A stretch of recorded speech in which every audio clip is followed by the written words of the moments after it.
Hi everyone. This is Mayank here, your data science mentor. Your machine learning and artificial intelligence mentor. And with us, we have Mr. Hi everyone.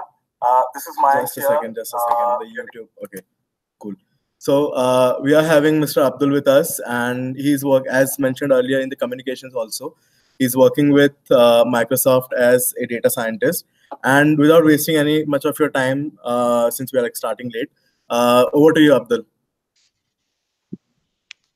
Hey, thanks, Mac. Can you hear me? Yeah, I can hear you. Okay, sure. So, good afternoon, everyone. Welcome to this exciting field of machine learning, artificial intelligence, and analytics. So today we have gathered here to understand, understand Python, why it is so popular, what are the advantages we get for picking up Python as one of our toolkits for machine learning. So let me just start off my screen share so that we could walk through a quick introduction over Python, and then we'll go into let's say an exercise of using Python and understanding how we typically use and do some exploratory data analysis to understand what is the scale spectrum that Python offers us. So, uh, Mayank, are you able to see my screen? Yes, Abdul, it's perfectly clear. Okay, sure. So, yeah, okay then. So, Python for machine learning. Why is it so popular nowadays? If you see, majority of the people speaking about Python, there are other languages, but a lot of focus is on Python. So, what is it? Why is there so much buzz around it? So, let's have a quick introduction to it. So, coming to the different languages that people use for machine learning, there are like a lot of languages. So people have been using old age tried and tested languages like Java, C++. Python is also older, so it is around it was developed in 90s. So there are other languages, R, SPSS. So there are some new age languages that have come in like Julia, Spark, so sorry, Scala, and all of that. So there is a lot of this whole landscape of languages is quite there is a wide spectrum, but there are if you look at the whole spectrum, there are few clear leaders in this space, and Python is definitely one among them. So with my experience, what I've seen is like a lot of people use Python and R in the earlier the the perception about Python and R was open source, non-enterprise, non-businessy, more research oriented, academic related vibes to Python and R. SPSS and SAS were something which were very popular with enterprise. A lot of people, because of the support they had in terms of like licensing support and robustness in terms of releases and all of that. Java again, old age framework language with a lot of machine learning frameworks built in it for recommender systems, and Vika, which is Java based. So Java and C++, because a lot of a lot of edge analytics happens with devices, and C++ are very good for devices. At a device level, you do a lot of processing. So that's Julia and Scala have been recently picked up, essentially because they offered something relatively newer in terms of newer engines for data processing and all of that.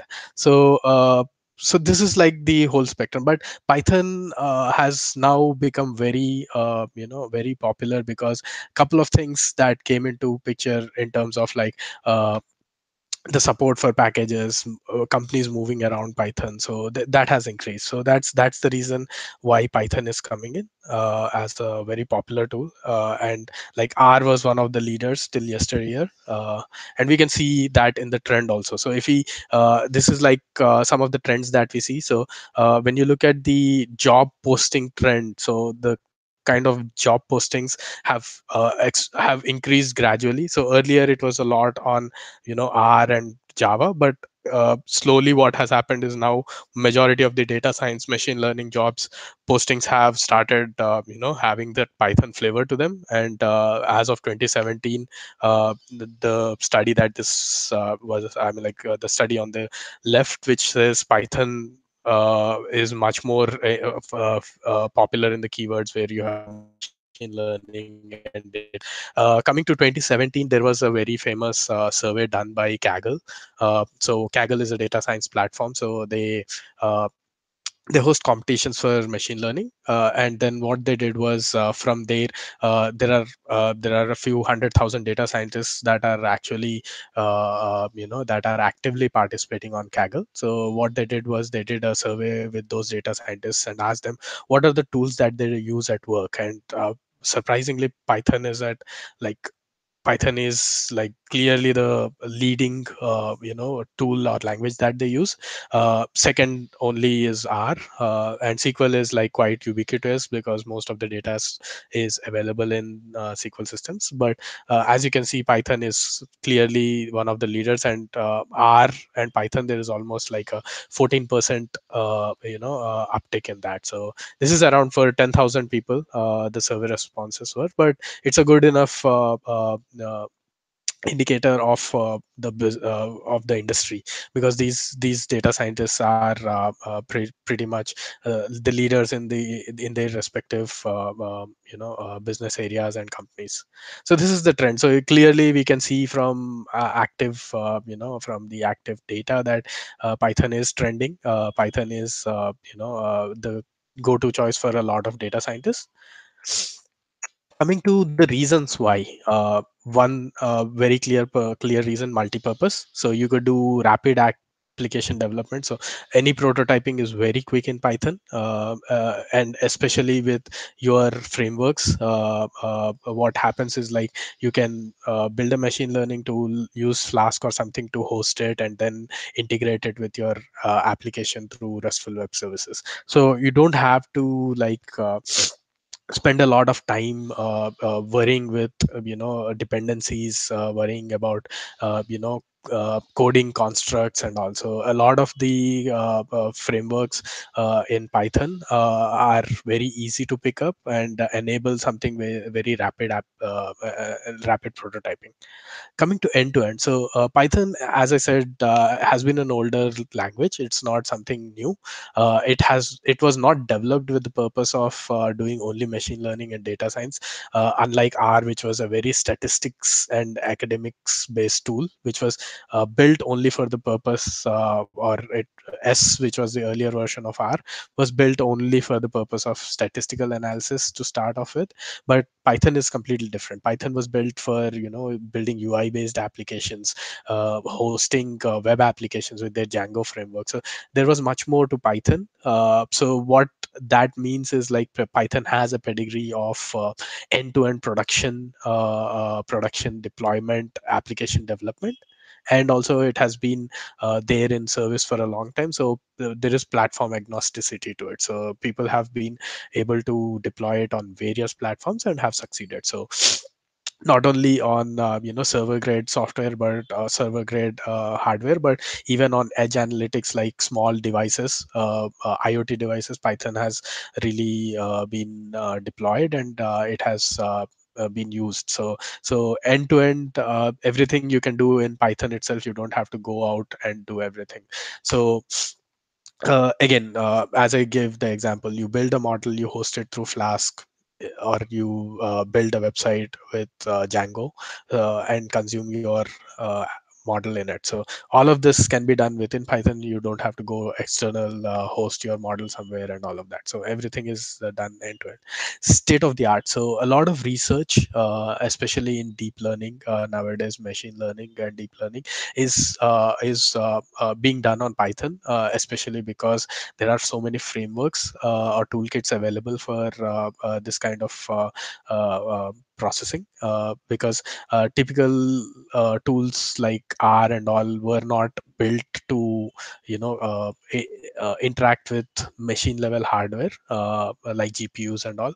So Python, because it was a general purpose language, they were able to get hardware acceleration used for matrix manipulation. So deep learning, OpenCV, these are all the machine level interactions are much more easier in Python.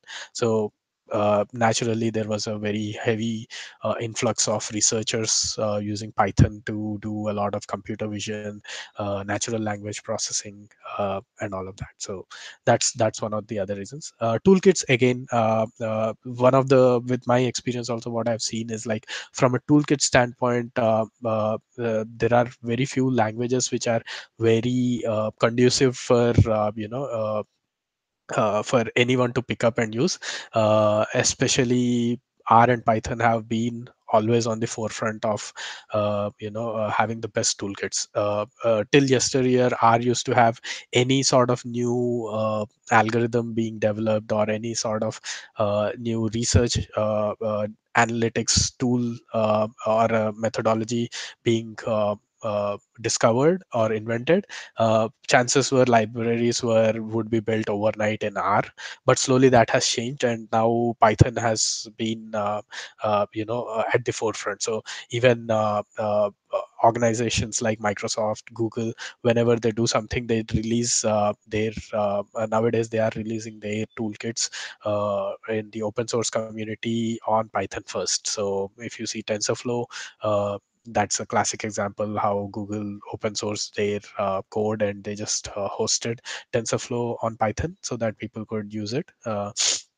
CNTK, which is again a deep learning library like TensorFlow from Microsoft, that was also open sourced on Python. So the community is also quite good because there are a lot of researchers working on it. The community for Python is very good. So any issues, any bug fixes in the open source libraries are fixed as soon as they are found. So the support, the toolkits have almost, the open source libraries have almost reached the quality of paid support based or licensing based toolkits. So that it's become that good.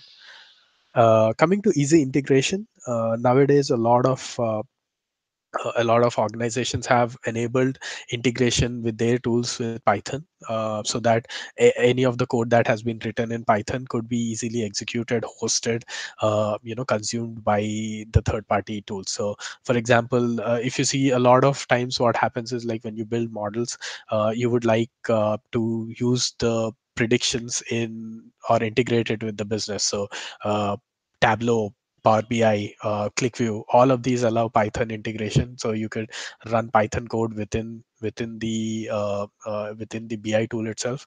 SQL Server, Teradata allow in database, in database Python code execution. So you can just push your Python code to the database. That could be, they have hooks for translating that into stored procs, and they could run them. So integration wise, many organizations have enabled integration with Python with their tools. So that's there. So AWS allows you to directly host cloud. Google Cloud Compute directly allows you to host Python models on on the web. So you don't have to do a lot of work to replicate all of that. So you just export your model, host it. So that sort of easy integration is also one more thing that is really something that has pushed the popularity of Python. Memory management and IO management. So this is like one of the things that personally I feel Python really does well compared to something like R, which is very memory based. So R tends to eat a lot of your RAM memory, and optimization also is better in Python frameworks compared to R, because Python frameworks are much more robust in terms of the IO management and memory management. So these are some of the things that I see lead to the popularity of Python. So overall, it is very good for prototyping. Your prototypes, once you have done, it is very easy to put them into production. You don't have to do a lot to replicate them in some other language which is in your production stack. State of the art, a lot of research being done, so which is very promising. Toolkits, the again the toolkits, the libraries and the support that you have is very good in Python. Integration, as I mentioned, many tools integrate Python or have integration with Python. Memory management for ease of use as a developer. So these are some of the reasons why Python has become so popular. Just quickly touching on the history of Python. Python, as I said, is an older language compared to the others like Julia and Scala, which have come recently. So it was released for general purpose use in 90s. It supports multiple programming paradigms like object oriented, imperative, functional, procedural. So unlike Java, C++, where you have to be very very strictly or strongly typed. Python is a much loosely typed scripting language, but it still supports a lot of the programming paradigms like object oriented programming, functional programming, imperative programming. So these are some of the advantages of Python. So irrespective of what paradigm that you find best, you'll be at home with Python because you don't have to change a lot of your programming uh, uh, techniques or your programming frameworks just because the language doesn't support it. So this is the reason for its fluidity compared to something like SQL, which is very rigid. So that's the reason, one of the reason again, why a lot of people find it easier to come to Python and stay. So I was personally, I was also an R purist when I started, but nowadays I prefer Python because of its multi-purpose use. I could all of these reasons are something that caused me to shift to Python right now.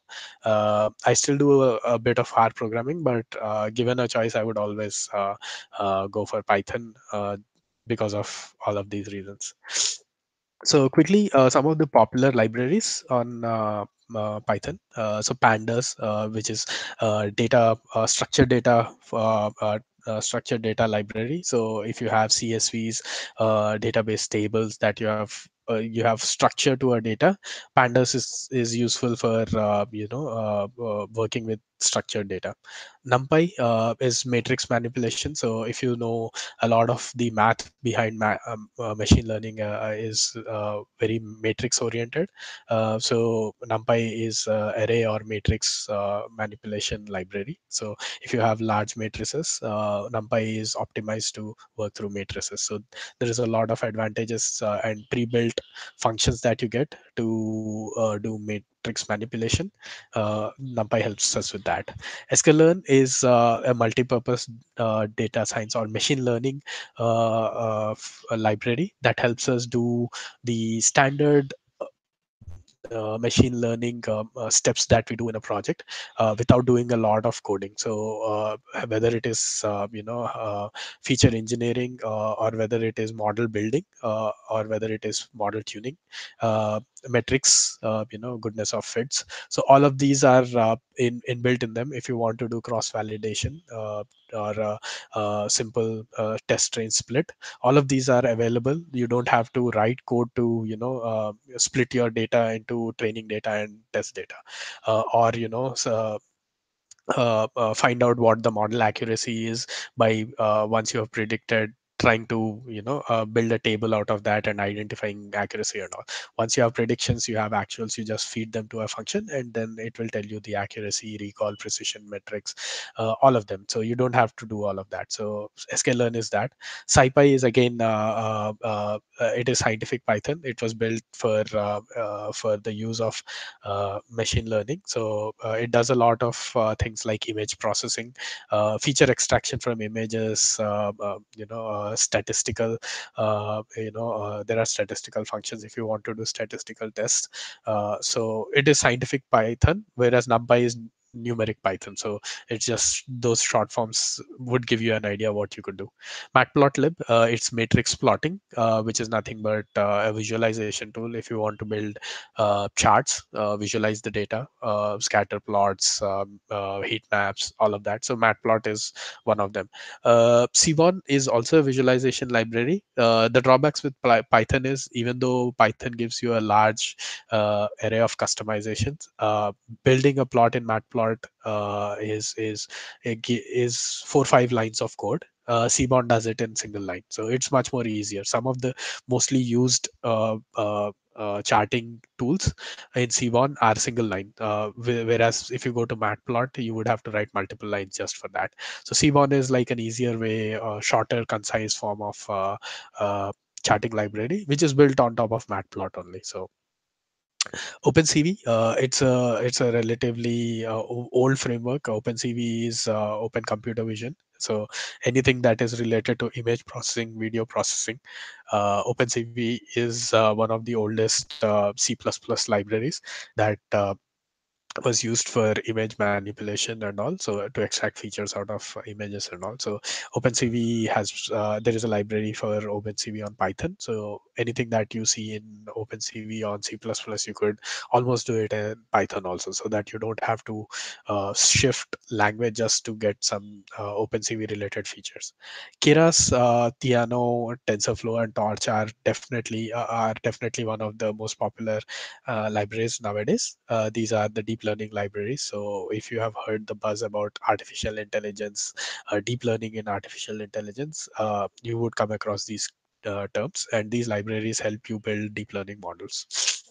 So these are some of the things about Python, why it is so popular, why it has evolved into something that is like a primary workhorse of machine learning and AI researchers and programmers. So uh, now we'll probably go and spend some time on understanding a basic example of how Python is used for analysis. So let's do a simple exercise, which is exploratory data analysis. So what exploratory data analysis does is, like, we before going to build models and all, is there something that we could look at from a statistical standpoint and visualization standpoint of the data to understand some patterns out of it. So this is much more manual. It is a manual process. You look at various cuts of data. So your data might have multiple dimensions and metrics. So you start looking at the metrics from various dimensions. You would start looking at the metrics themselves to see if there are any interactions between them, to understand which metrics help you. So there might be certain hypothesis that you have. You could test it with visualizations. There might be some patterns that you might figure out with analysis of the data visually, rather than doing complex modeling on top of it. So these are the things that will help us with exploratory data analysis. What it does is, like, it helps you understand data and find patterns even before you go to hardcore modeling. So that's what we'll do today. uh, Let me just shift to a Python notebook.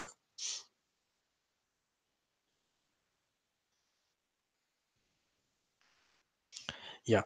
So We are not going to drill down too much into Python modeling today, because we'll probably understand what are the advantages of Python libraries on a higher level, and that's what. And later point of time we could go into something much more complex, but today we are strictly scoping our analysis to exploration of the data, with visualization, with simple statistical tests, and basic unsupervised learning. We'll touch upon unsupervised learning but not go into too much depth. Just say segmentation, so we will segment the data to understand the data better. So the example that we are looking at today is ULAD. ULAD is a database that has been provided by a European education provider. So what ULAD contains is a lot of data about students who are enrolled in an online training platform, much like Upgrad if you want to draw a parallel. So students take courses. So what we have in that data set is student data, the training exam data. So students undergo courses, take exams. Course data. So there are courses. When they started, what is the type of the course that is, whether it is an advanced course, beginner course, and all of that. So there are multiple dimensions of data in ULAD. So very specific to student demographics, geography of the students, so student demographics, then course demographics. So how successful is the course? Is it an old course? Is it a complex course? And all of that. So some of the things that we want to do with this exercise is, can we look at this data and generate some customer success insights? So what is customer success?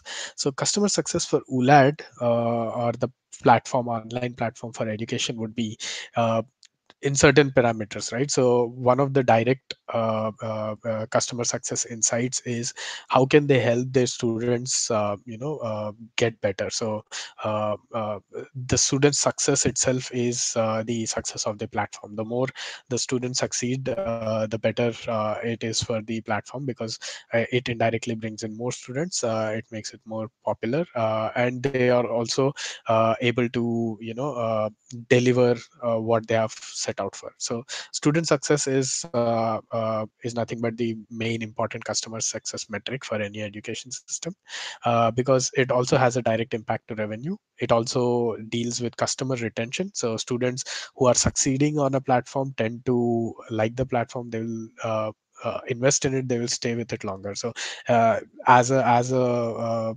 platform, you would like to have that your user should stay with you. Churn is always bad for any kind of business. So that's what. Expansion. So you would like to expand. Today you are targeting certain geographies and certain business areas, market sectors. You would definitely like to expand. So that's also customer success kind of like helps towards expansion. Operations improvement is definitely one of the things. So you would want to optimize your operations. You would want to understand where things are going well, where things are not going well, so that you can take action on that. Customer acquisition indirectly, again, the better customer success you have, the better customer acquisition you'll have, new customers will come in. And branding. So these are some of the things that that will be improved by customer success insights. And customer success is student success for us. So what we'll do today is use exploration of the data to understand how we can give insights on customer success to that. So some of the packages that we'll be using today, pandas, as I mentioned, because the data is very structured. You have a table for students, you have a table for courses, you have a table for which students took which courses. So these are all structured tabular data sets. And pandas is a library that is used a lot for ingesting this kind of a structured tabular data set, joining multiple tabular data sets, and then transforming. So you would want to do aggregates, you would want to apply functions on top of columns. So all of that can be done in pandas. So this is one library that we'll use today. Missing no is library which helps you understand missing data in your data set. So if you see particular columns have very low or a lot of missing data, you would want to remove that, because that will add noise to your model or your analysis. You don't want noise, so you could, if there is no data in particular column, why would you want to add it and use CPU resources or add noise to your analysis? Seaborn and Matplot, as I mentioned, we'll be using for visualization, because it is very easy to tell a story or insight to a stakeholder with images or pictures rather than boring text, right? So and if you start writing text, it would be harder for someone to read through all the text. So visualization of the data will help you drive your insights much better. sklearn, we'll be doing some sort of segmentation with sklearn. So as I said, sklearn provides you a lot of functions uh, to do data analysis. So we'll be using one of the functions or one of the algorithms to segment the data much better. So these are the packages that we'll use. And just to reiterate, the purpose of this study is to help the let's say the CSO or the CEO of the platform, online learning platform, to help him understand or give him insights into how he can improve customer success. So those are some of the things that we'll do today. So quickly coming to the data sets structure. So if you see, we'll have all these tables. So we have student registration. So this table has a lot of information about when the student registered, which particular module has he registered for. Student assessment, again, student assessment, students take assessments on courses. So this particular table will have information about when the student took an assessment, whether what was his score on that. So assessments, again, is a table which is like a master table for assessments. So there are each course will have a set of assessments. So there could be like 3 4 assessments that happen throughout the life cycle of the course. So this table kind of has that information about that. Student really is again what it does is, like, it tells in the virtual learning environment, VLE is short form for that, what is the interaction of the student. So whether the student has clicked a link, has downloaded a PPT, has undertaken a survey, is answering on forums. So virtual learning environment is that. So how many times which particular presentation has been clicked on which date, which particular forum has been visited on how many times. This is there in the virtual learning environment. Courses is, as you know, there's a standard table which tells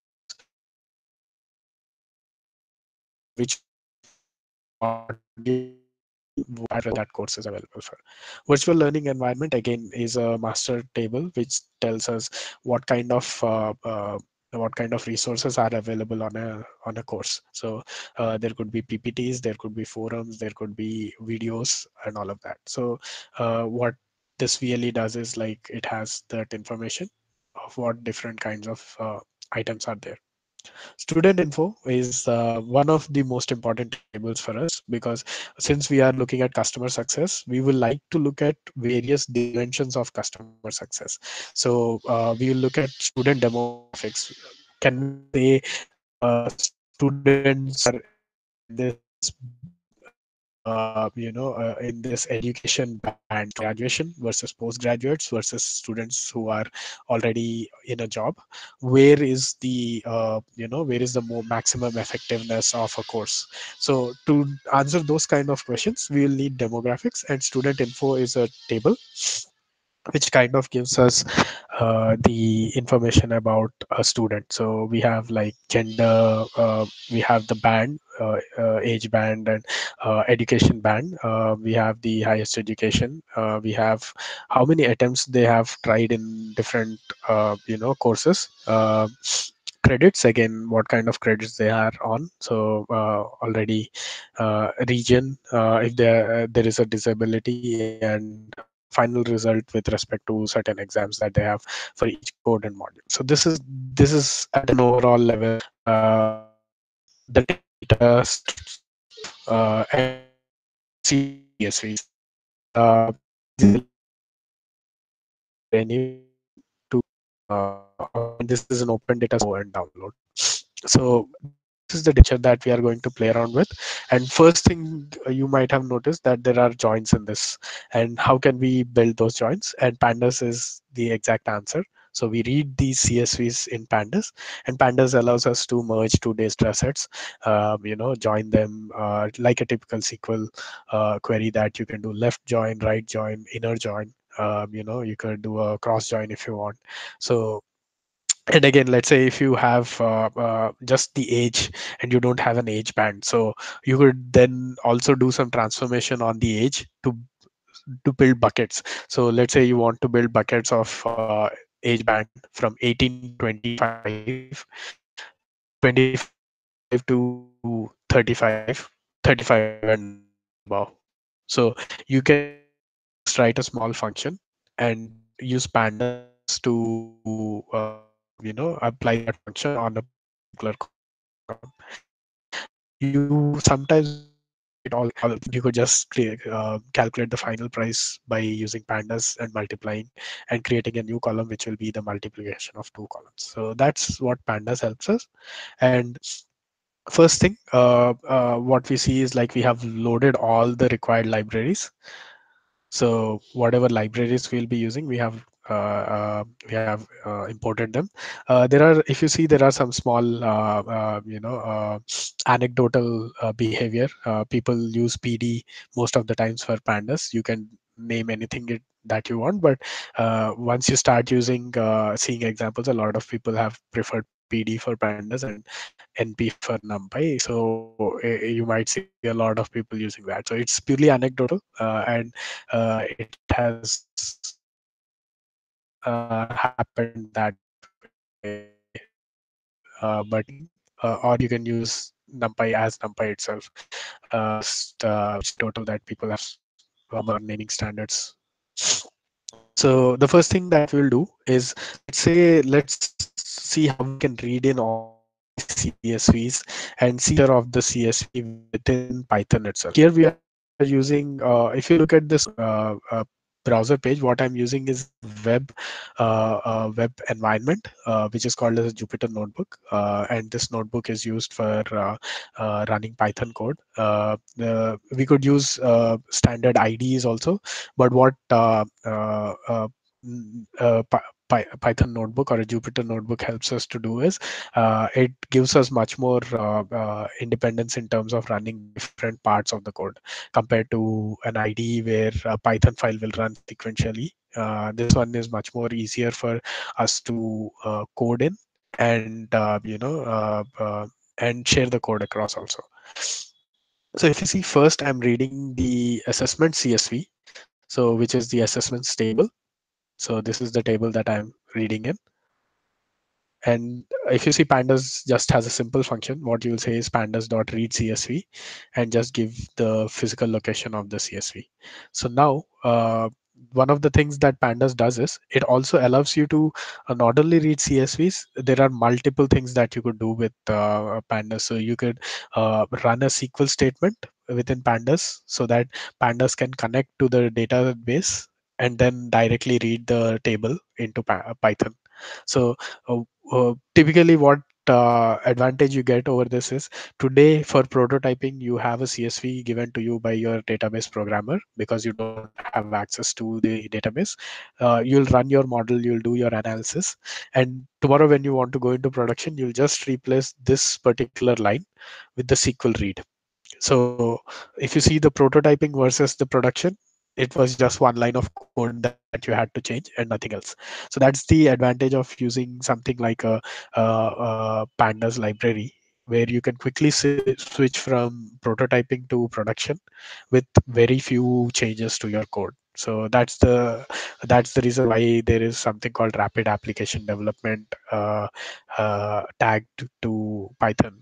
So that way you see. So today we are reading a CSV because we have a CSV, but later we can swap this very easily with just one line to read it from a table.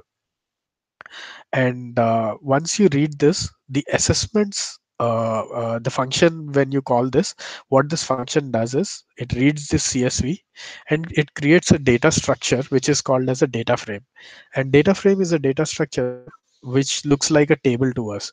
So if you see the object which is read by Python is of the class data frame, and data frame is an object which looks like a standard table to us. So it will have a total of 6 columns, which we can see from the table structure, which or the CSV structure.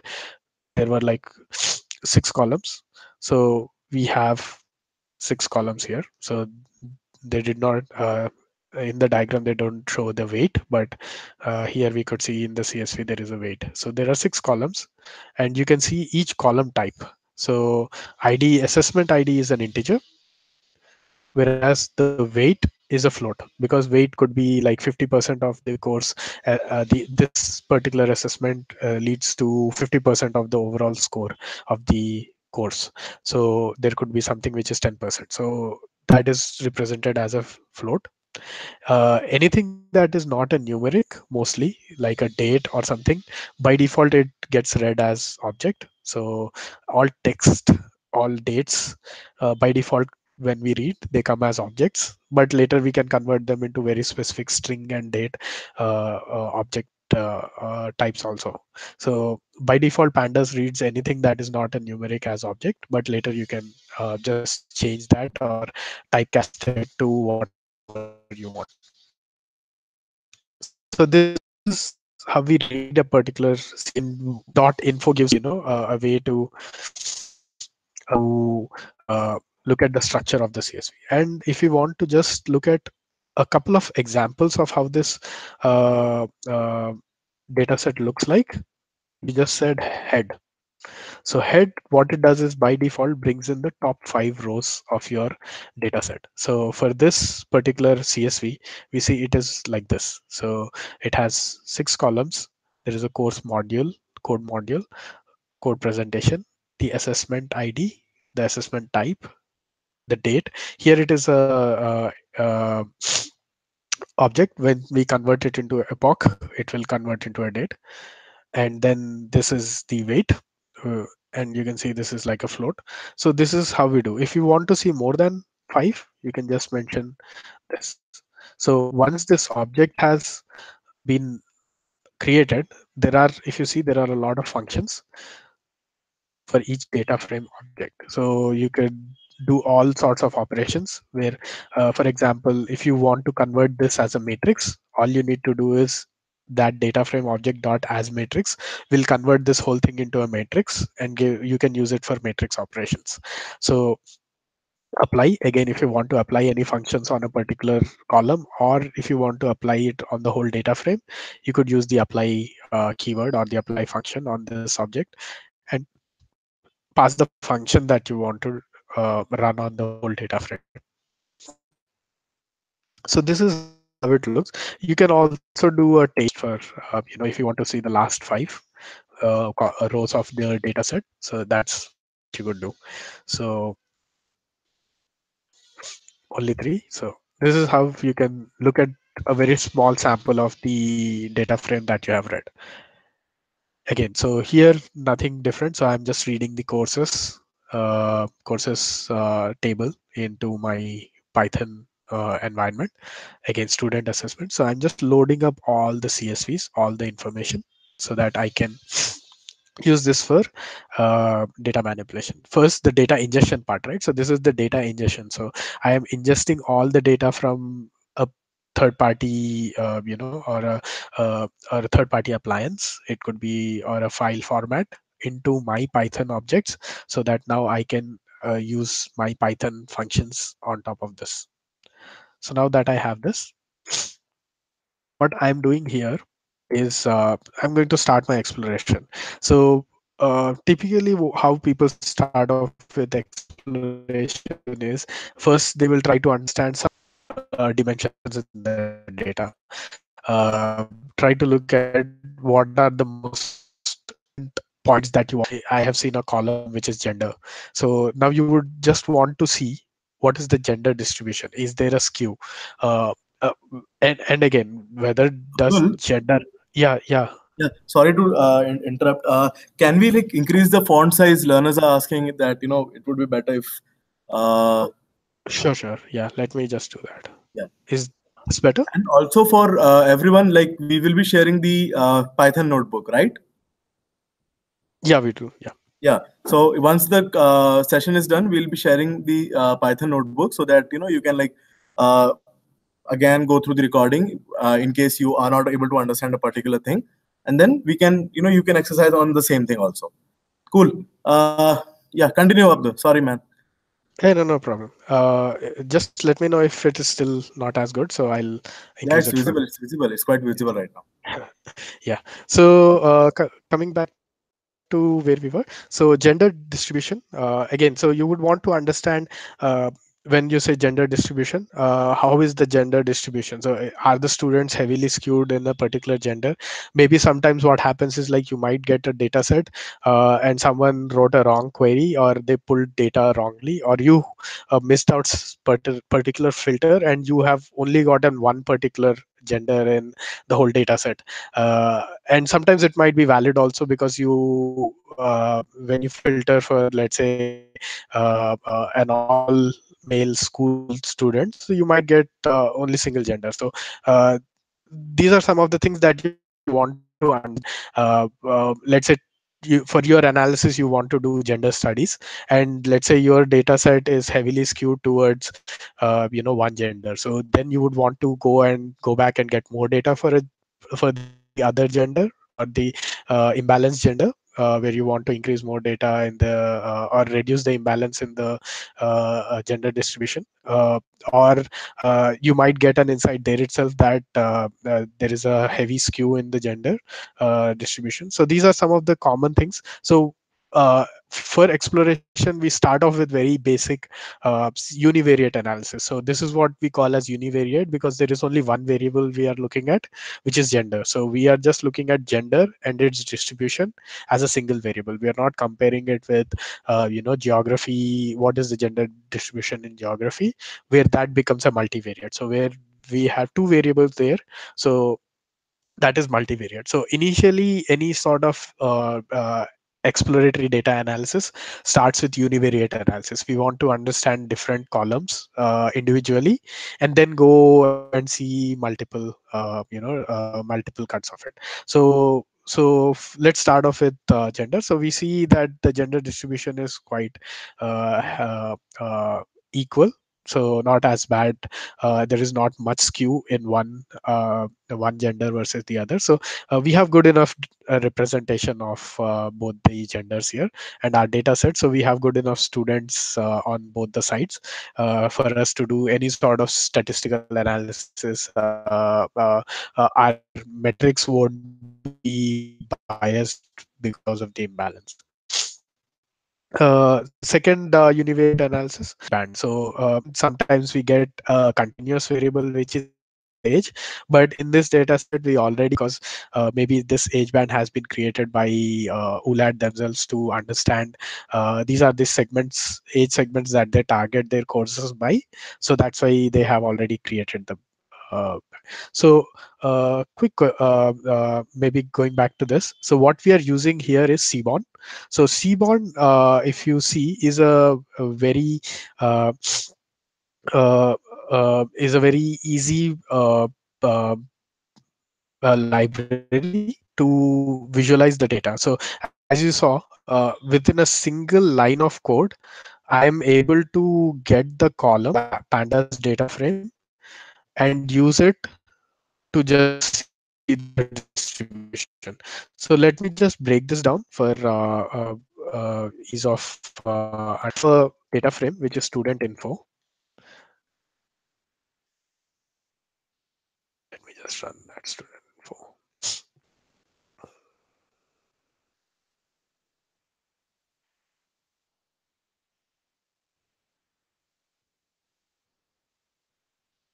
Okay.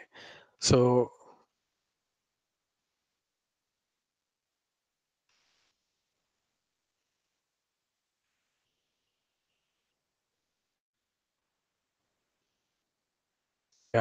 So the whole data frame has been displayed. Let's say I want to pick only one column out of it. So what I'll do is, because this data frame is an object of class data frame, has the attributes where I can call its column as an attribute. So once I do this, I get the gender column out of this data frame. So this is one way of pulling that. The other way of selecting gender column is like this. This also does that. So one of the things that we have, the advantage of using pandas is, let's say now I want to say what are the quickly want to understand how many unique values are there in this gender. So how many types of genders do we have? So let's say I can just say n unique.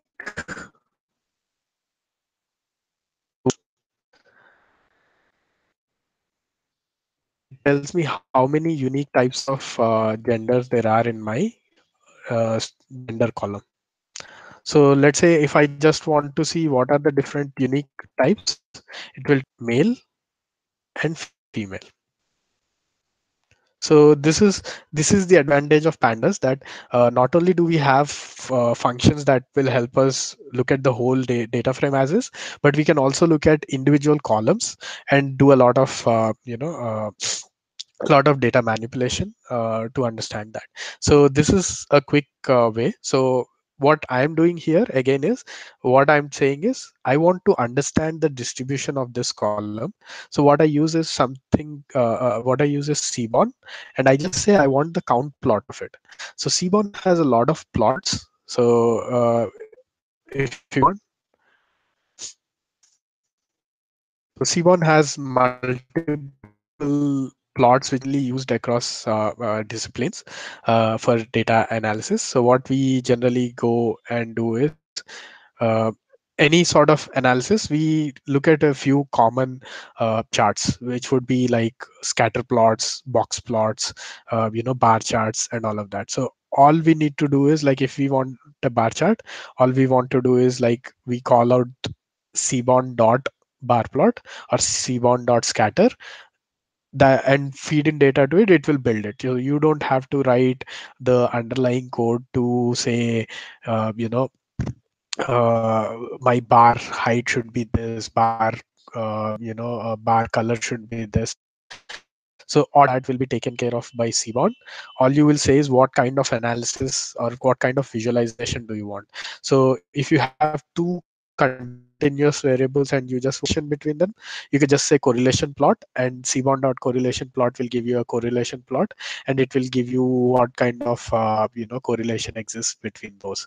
So these are the Seaborn helps us visualize the data directly without us writing a lot of code to do that. So here Seaborn.countPlot just gives me a count of how many times in that table male is existing and female is existing. So that's how we do, how we merged both pandas. We got the column from pandas, fed it to Seaborn to visualize. Again, so here what we are doing is we are doing here, as I said, pandas is a data ingestion, data transformation, using, like, let's say here, the one of the things that we did was we picked up student gender from pandas, loaded it into another the data frame, or another function, which is another library, and we visualize the plot. Let's say we don't want to do that. We want to do it entirely in pandas. How can we do that? So this particular line, if you see, in a single line, I'm able to take the data from pandas. I am able to group by that data or aggregate that data, and then plot a bar graph accordingly. So what I want to do is, I wanted to see the age distribution of students. I could have easily written this by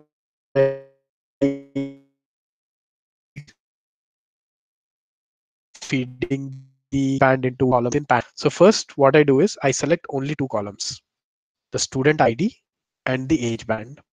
So this is the syntax for only selecting two columns of the data frame. What it will do is it will try to end up building the whole student info into memory and then grouping it. So what I'm trying to do now is I want to count the number of student IDs in each age band.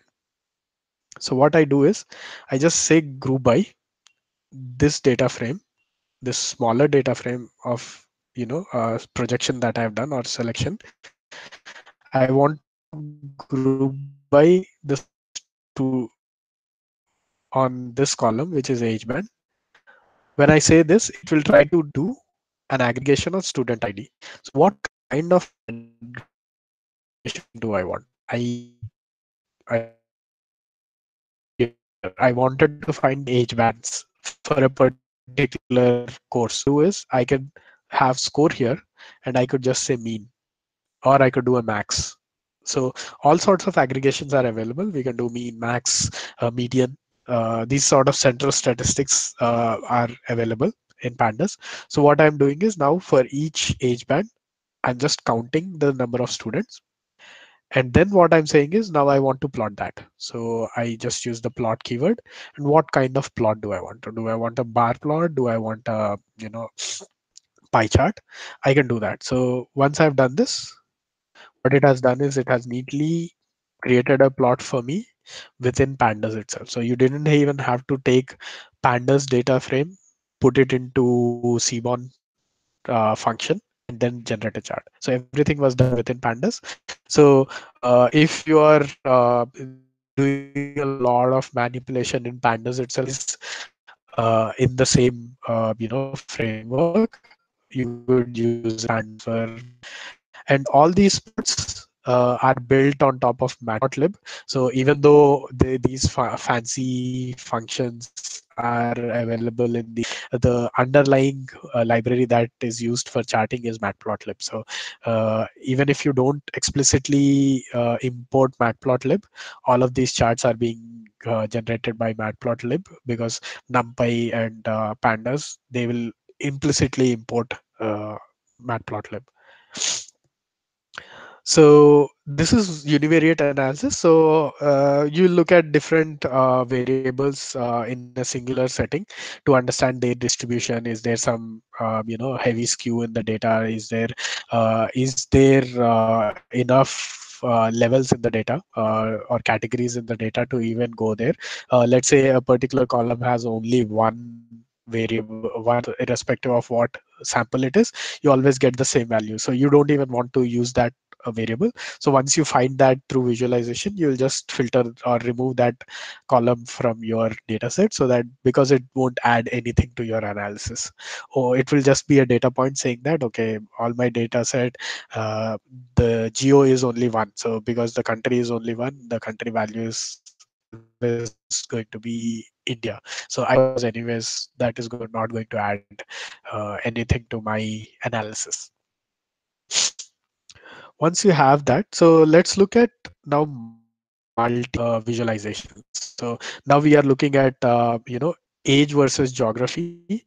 uh, Age versus geography, how is my distribution? So what kind of how many students do I have in different age bands in different geographic regions? So this question is, probably you might be thinking, okay, let me see where a lot of my students are distributed, or how my students are distributed within region. So if there are areas where I have a lot of younger students, probably I know that these younger students are either in universities or studying, or uh, have just started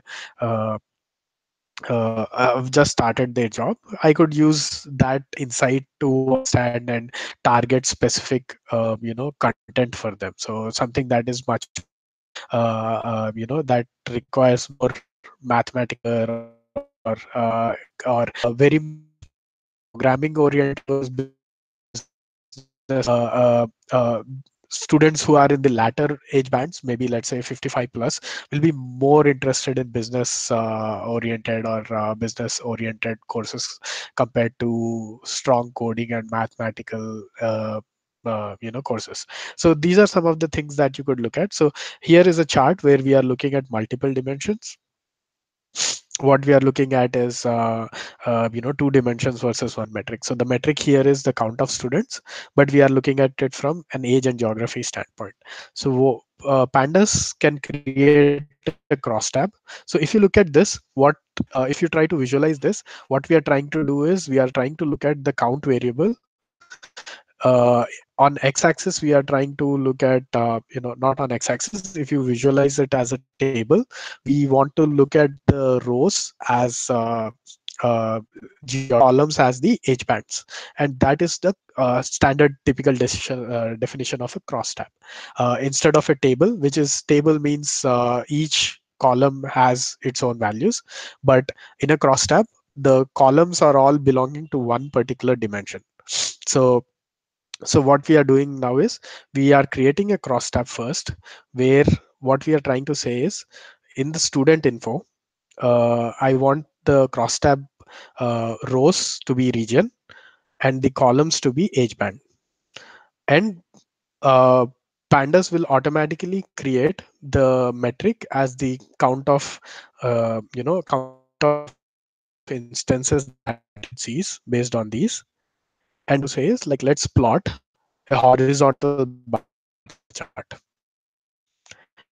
and stacked equal to true, remove stacked equal to true, it will just show it like this, which is not a bad way, but it is not very easy to see the smaller bar chart. So what we are doing is we are creating a chart.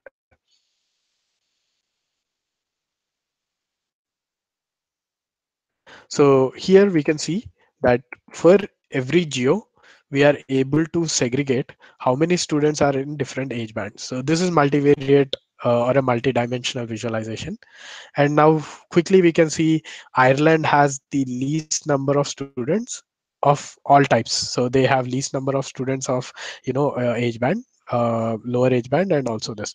Whereas compared to someone like Scotland, which has the highest overall and also highest in terms of the different age bands. So let's say if you want to see where there is a bit more of the large oldest age band, you could see that South region has a bit, north London region has a bit, but this particular Ireland, East Midlands, and all, they do not have that much distribution of the. So this is how we can understand the age band based here we can again derive insights saying that okay, maybe for certain regions we don't even have to spend a lot of in-person courses for on business on business related in-person courses. Rather we should do something in London and South region where there is a higher population who are more interested in business oriented topics. We could do a in-person in-person session, all of that. So these are some of the things that you could generate from a quick visualization like this. So again, coming back to univariate analysis or a bivariate analysis, there is something called as distribution analysis, right? So we would want to look a particular a particular dimension. So till now, if you look at this particular chart, we only see there is a higher, there is a frequency of or the count of the number of students. Let's say I want to understand what is the median or what is the outlier in a particular region. So those sort of statistics we'll be able to see with a specific type of chart known as box plot. So again, box plot helps us understand the distribution of continuous variable.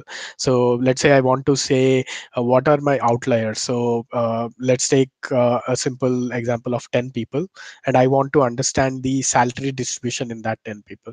So let's say one of that persons is Ambani. So his salary would definitely be an outlier, or income will be definitely an outlier in that group. But I would not know this if I just plot a bar chart. So I would want to understand what is the median, what is the upper limit of quartile, what is the middle, lower values which include in our calculations of averages and all, because then what would happen is like the average income of that group will be heavily biased towards outliers, and which will give us a wrong impression of that sample. So to understand those kind of visualizations, we use box plots. And here again, what we are doing is like a bit of what we are doing is a bit of manipulation with pandas. So what we are saying is uh, we are taking these two columns, and then we are just student ID, and what we are saying is number of attempts. And what we are doing is uh, we drop off, actually what we are doing here when we say drop is we are removing of these two columns, and then just saying axis 1, which is like transforming that to a columnar axis, and then we are just saying by region. So essentially what we are doing here is like we want to see by region what is the number of previous attempts, or sorry, student credits, student credit distribution in each region. So if you see for East Anglian region, so very quickly we can say that there are a lot of outliers. These essentially are the outliers, and this is somewhere here, which is 100, and is 200. So we could say that the student credit distribution, and we can get a lot of information here in compared to just give me a frequency. Here I can see how many outliers. I can quickly get the median of the distribution per geography, and upper and lower cutoffs. And if we have some inliers, which would be, there would be dots after the lower cutoff point. So this is which we use for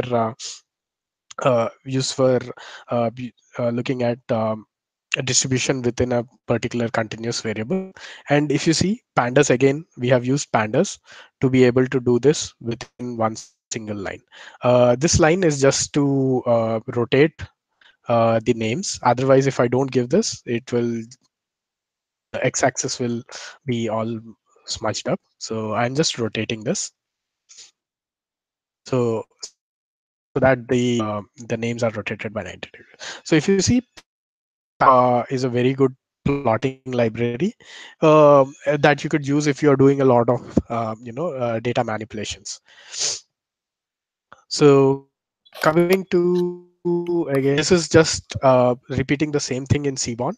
So what I'm showing here is if I want to see this same plot that we had studied above, which is the student credits, we are just looking at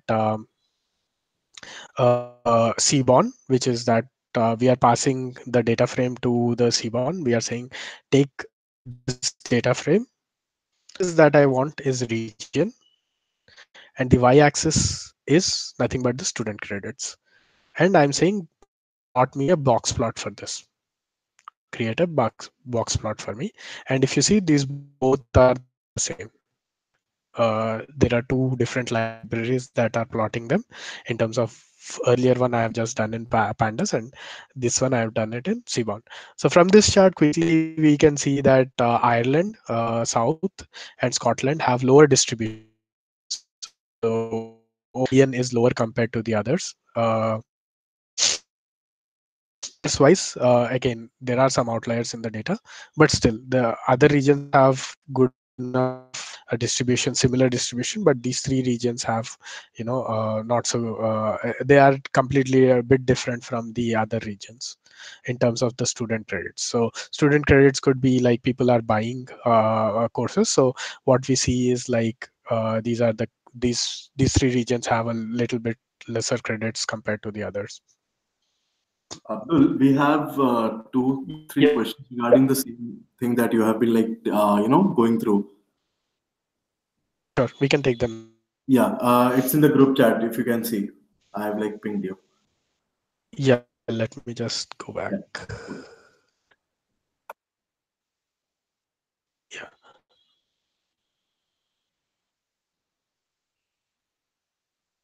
So Yeah, big log data. Again, there are multiple ways of doing this. So where is your log data hosted? So typically what we have been doing, let's say if it is hosted on a big data framework like Hadoop, or Cosmos is something that we use in Microsoft, which is a flavor of a big data platform like Hadoop or Greenplum. So you can do two things. You can run you can run Python scripts on Cosmos or Hadoop. So even if you have something, this is the standard example of Spark, right? So you have a Spark cluster where you have this big log file that is hosted there. So what you could do is, rather than loading that into your memory, you run your code on that framework. So Spark supports Python, and you can run Python script. You can load a pandas frame and use the same to do that. So again, if it is unstructured, there are hooks to read in the data. So what you will do is you will use something called file operations, which would be if in Spark they already have frameworks like pandas runs on Spark also. What you could do is you could directly read that log file, which is like per line you will have a log entry. So once you read it in, you can then split it into different columns. So you will have the timestamp column. You can write a splitting function to do that. So there are multiple ways you could do that. So that's how typically we do for unstructured big log data. We kind of like run the Python code on the platform where you have it hosted, and most of the times it is either Hadoop or Cosmos or Spark. And again, the same thing is like you could also do a small prototype. What you could do is like you could run file operations on your local system with a very small file and use the same code on that big data platform. All you will do is change from the CSV that you are reading to the appropriate file or file blob that is hosted on that particular framework. So it wouldn't be a lot of difference. You could prototype on your local environment with a small file, just change the way you are reading that CSV to directly reading the blob and run it. So that's how we typically do for large data sets. We run the Python code on the platform itself. Uh, N-unique and unique. So N-unique, what it does is it gives you the count of distinct values. Unique gives you the individual values themselves. So as you saw, N-unique would give tell me in the gender column there are two unique values. So when I say unique, it will tell me what are those two unique values. It will say M and F are the unique values. So one gives an output. Unique gives an array as an output, which is the distinct values, whereas N-unique gives me the count of values, distinct values. So N-unique is a integer output, and unique is a array output. How do I know where there is some level of noise, or if or that data is skewed? Again, if it is a univariate or a single variable you are looking at for noise, you could visualize it, and a box plot is very good for noise. So all the outliers you can treat. Most of the times, what happens is like outliers are treated as noise. So what you would do is either filter out the data if you have enough data. If you don't have enough data, what you will do is you will clip outlier data to reduce the noise, but you will bring that outlier into the same value. So let's say for the example you have age band, right? So let's say there is in age band you have seen 200 years as an age, which is clearly a noise. So what you will do is like you will reduce and clip the 200 years to the maximum of your data set, which could be 80 years. So what you will say is you will override 200 with 80 so that it brings that row back into the same distribution. So that is what we call as clipping. Or you might, if there is only few rows, even if like you have 10,000 rows of normal data and 220 rows of noise, it's okay for you to filter out those 20 because you have enough samples in terms of 10,000 rows. But if you have only 100 rows and you have one row out of them which is uh, 200 years. You don't want to filter it out because you'll reduce your sample size. So what you'll do is you'll clip and then use the data. Skewness in the data, again, you use histograms. So we'll go through that. Histograms will allow you to see whether there is a skew in the data towards the right tail or the left tail. Is there, again, skew can also be seen in the box plot, where a majority of your data falls in, if the 20th 25th to 75th percentile is very small, so all of your skew in the data box plot also. How it become colorful, if you comment that line, have to colorful if you comment that line. I don't know which line that is. Maybe it is stacked equal to true if you are referring to that. Stacked equal to true is just stacking it, so it might have looked like it is colored or not, but uh, that is it. Uh, uh, if there are no other questions, let me just go back to where we were. Mayank, quick time check. How much time do we have? Uh, I mean, you can still like go for 5-10 minutes, and then we can have a short Q&A session with the learners. Okay, sure. So, okay, then I think let me just go ahead and go into the uh, uh, other parts quickly. So, data feature engineering is a bit where we now are looking at transforming the data into something that is useful for us. So, let's say age. Age as a continuous variable might not be interesting to us because there are too many values within 0 to 80 years of age. There might be so many values, but we might be, as an interest, as a business, be interested in specific age bands. Young people versus working working professionals versus someone who are in the executive, late stages students who are like in the larger age group category. So we want three segments. So what we'll do is like we want to create those segments. That's where we start pandas to use transform the data. We are transforming the data into different cuts to see how we want to look at. So first things, anyways, we have the student info where we have multiple columns. So we have gender, region, highest education, age band, number of previous attempts, disability, student credits. So one of the key things that from a segmentation standpoint we want to look at is what is the student performance, right? So how do we validate a student's performance? So student credits, previous attempts that are related to student performance. So what I'm currently doing is I'm creating a smaller subset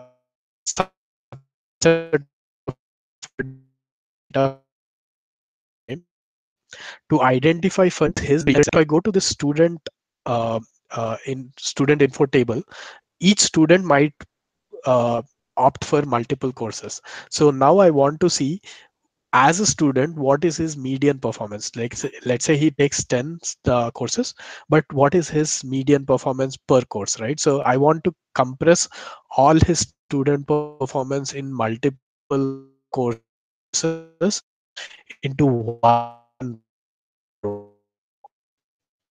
So that now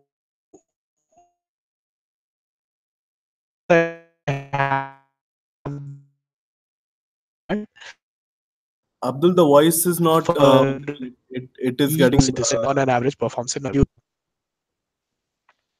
Hello. Hello. Hello. Hello. Yeah. Yeah. Sorry, the voice was breaking in the middle. So Oh, okay. Must okay. have been something related Yeah, to, yeah, internet. Is it better now? yeah, it's better. It's better. Yeah. So let me just reiterate what I'm doing here.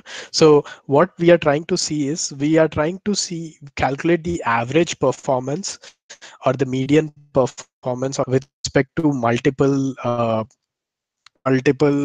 exams that he has taken. So what we are trying to do is for our analysis, we want a single row for each student.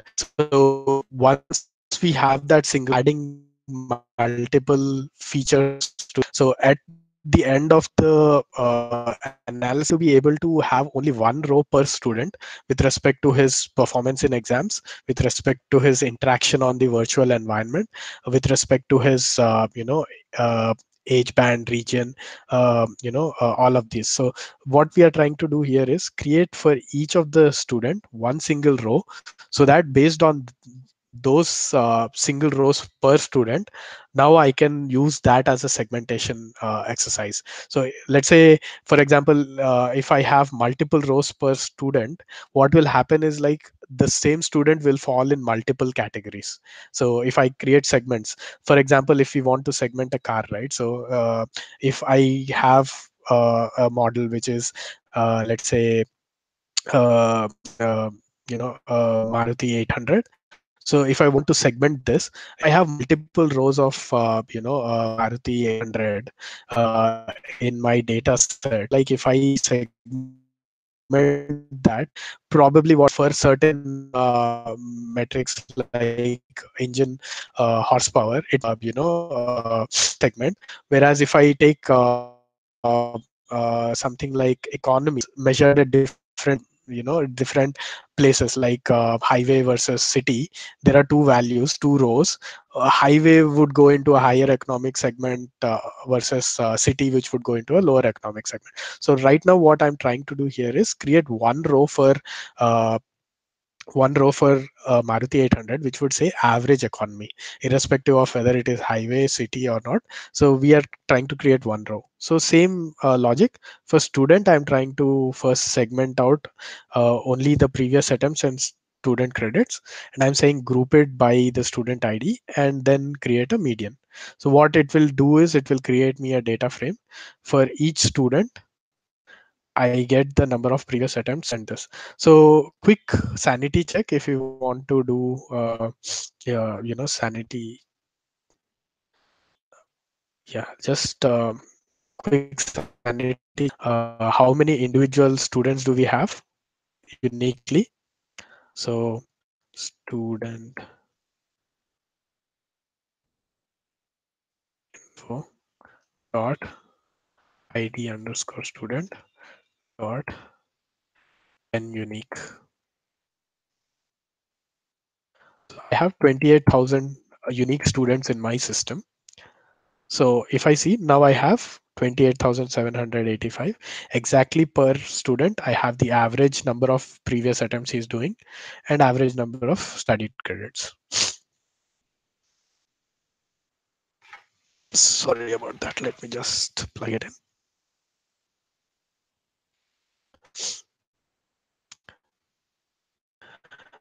Yeah. So again, one of the things that we would be interested in looking at is the student demographics. So what I'm trying is I'm trying because here I'm multiple, I'm just trying to get the unique student ID, gender, region, highest education, and all of that. And I'm saying drop duplicates. So when we say drop duplicates in this subset of the data, what it will do is it will give me unique rows for this combination.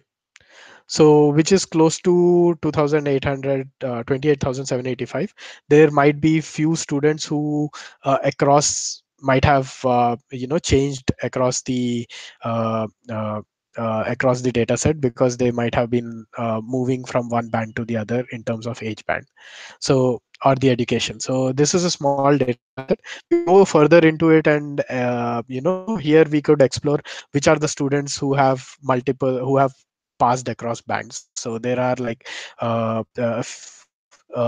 close to 800 or so, or 1,000 students like that. And this is one way we could understand how people are moving. We can do an analysis on top of that. But for simplicity's sake, we'll just keep them as is. We'll not treat them as a single student. We'll not. We could either filter them out or compress it further to get back to the original number.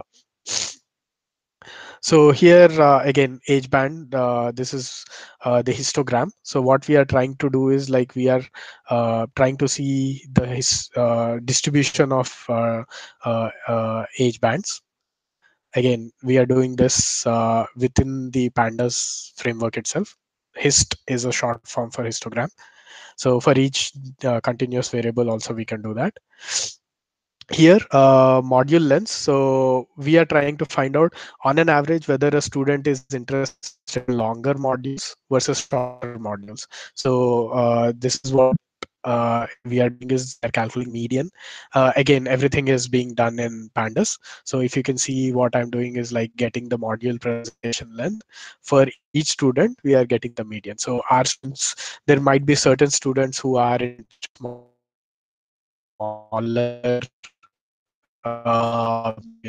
smaller course for longer duration courses.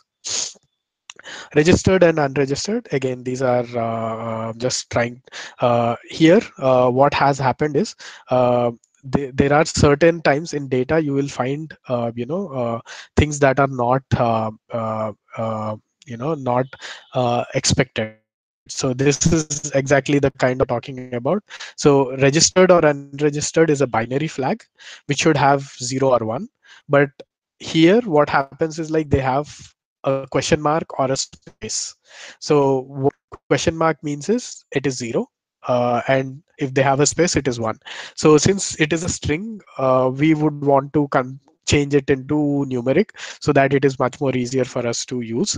So here np dot where, which is where, here we are writing an if else condition where we say whenever the unregistration date of unregistration is question mark, we just treat it as 0, means the student has unregistered. uh, uh, and if it is not, then it is 1, so he's still registered. So once we, this is an if else condition that we are implementing on top of the data frame, and then we are writing it back to the new column which is called unregistered. So whenever we use this kind of format, we are creating a new column to the data frame. So here what we are just doing is we are just creating a new column, and we are assigning this particular output, which is an if else statement, to the new column. So again, unregistered is also the same. We have this where what it does is like for each value it does that if else condition. There is a way of doing it in pandas itself. What we'll do is like pandas dot apply.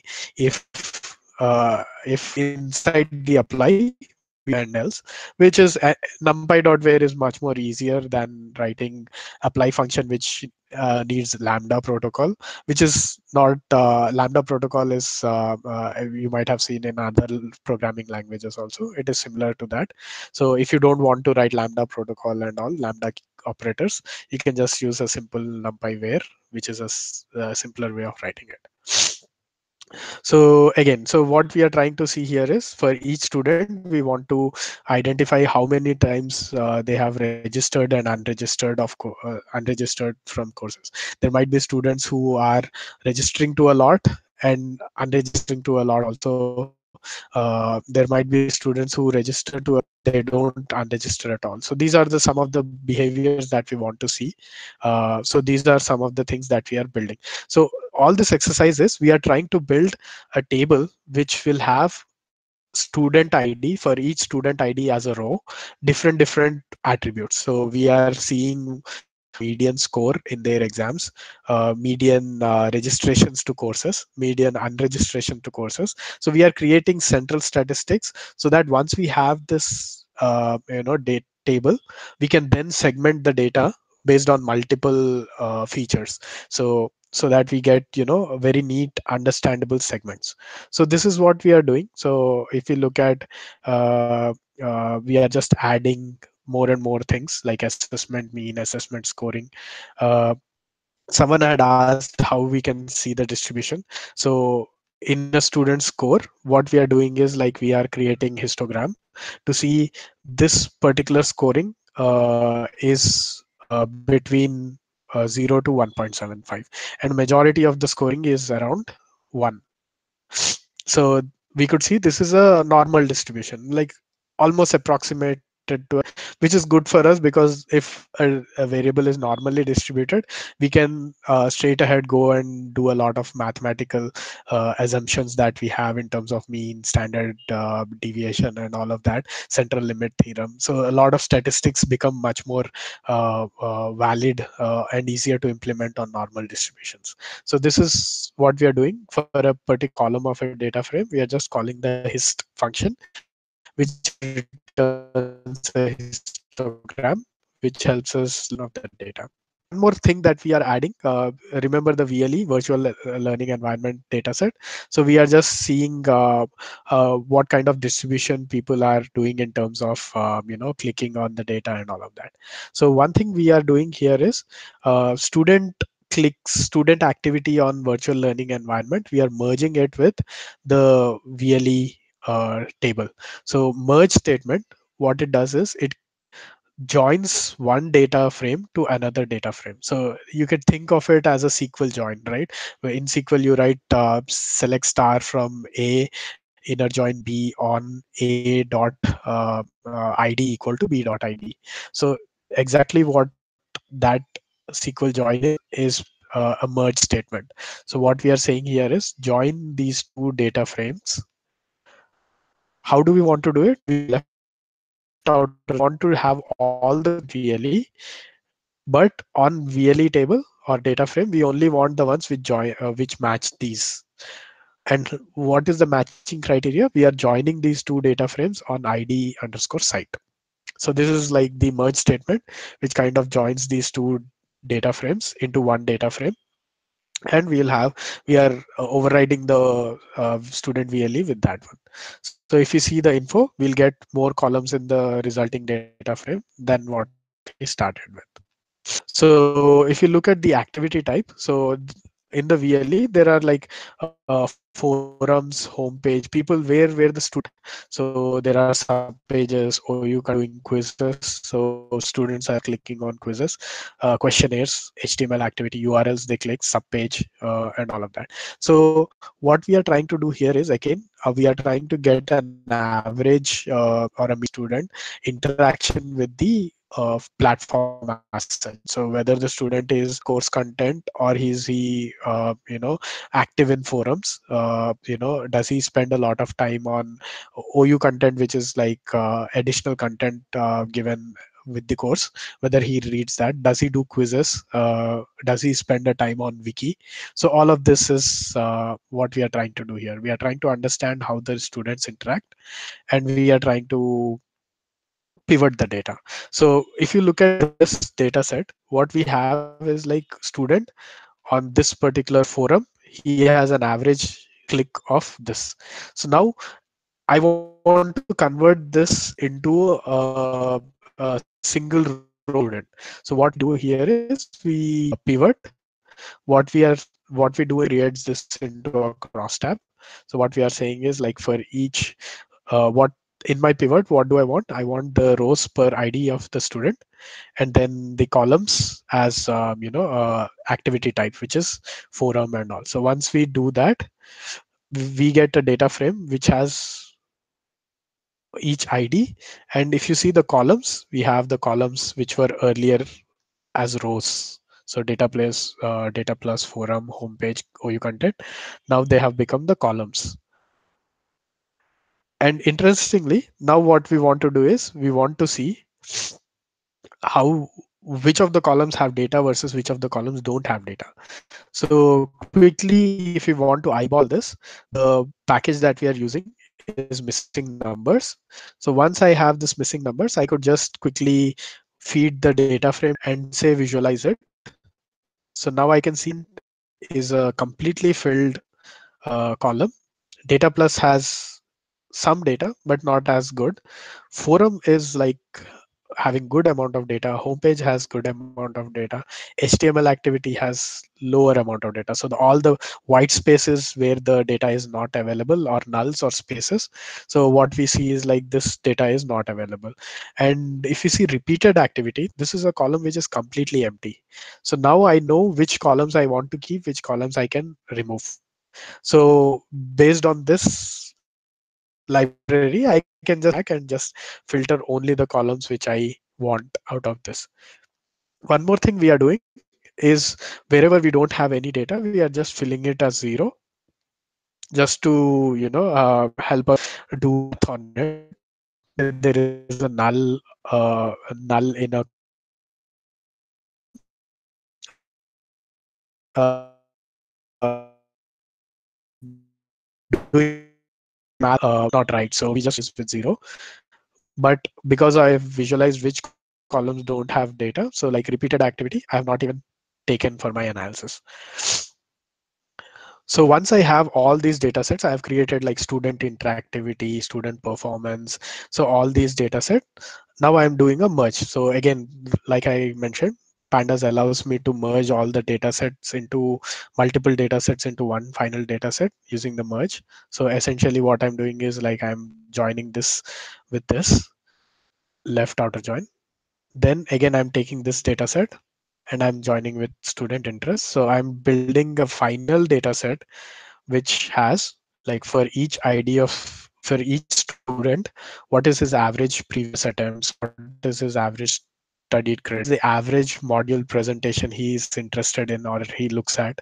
So average registered courses he registers at a time, average unregistrations does he do, so how is activity on forums and all of that. So this is like my final data set that I'll use for analysis. And here I've just again seen whether I have missing data or not. So most of the data, if you see, I have good enough amount of data. There is some data that I was missing. For now, I can just replace it with zeros. Yeah, so box plot, clipping. So these are some of the standard, clipping is again outlier removal. So what I'm doing is like I'm clipping outliers to, standard values, so that when I use segmentation algorithms, outliers won't skew my, analysis. So this is what I'm doing as clip. So I'm just calling that function and then I'm overwriting the data set value or the column in the data set to that. So one more thing that we generally look at in machine learning is collinearity. Collinearity is if there are two variables which are very well correlated with each other, right? For example, uh, one of the most common correlations are if we say age and salary are highly in certain industries, age and be very highly correlated. So you don't want to feed both of those values into your older models like linear regression and all were not as robust to handling collinear variables. So we used to have to filter those out to analyze. So to understand if your data set has collinear variables, we can use collinearity matrix, which is what we are using here. So what we are doing is like mat show is nothing but I'm creating for my data set. Pandas will give me when I use the function called correlation, it will calculate the correlation for each variable with respect to the other variable in the data set. So for each column with respect to every other column, think of it as a correlation coefficient is being calculated by the by pandas. And what I'll do is once I have that, I'll just use matplot to show that matrix. So if you see that, what we see here is columns 0 will be highly correlated with column 0, column 1 will be highly correlated, the correlation will be 1. But here if we see column 0 column 5 and column 4 are very highly correlated. So what we understand that is column 5 is not needed for us. We should remove it because they are very correlated, and adding both doesn't make sense to us. And also here we see in this region also we see some strong correlation in certain columns, so we can also remove of those. So why we use correlation matrix is, the larger your data set becomes, if your data set had only 3 columns, you can manually identify the correlation.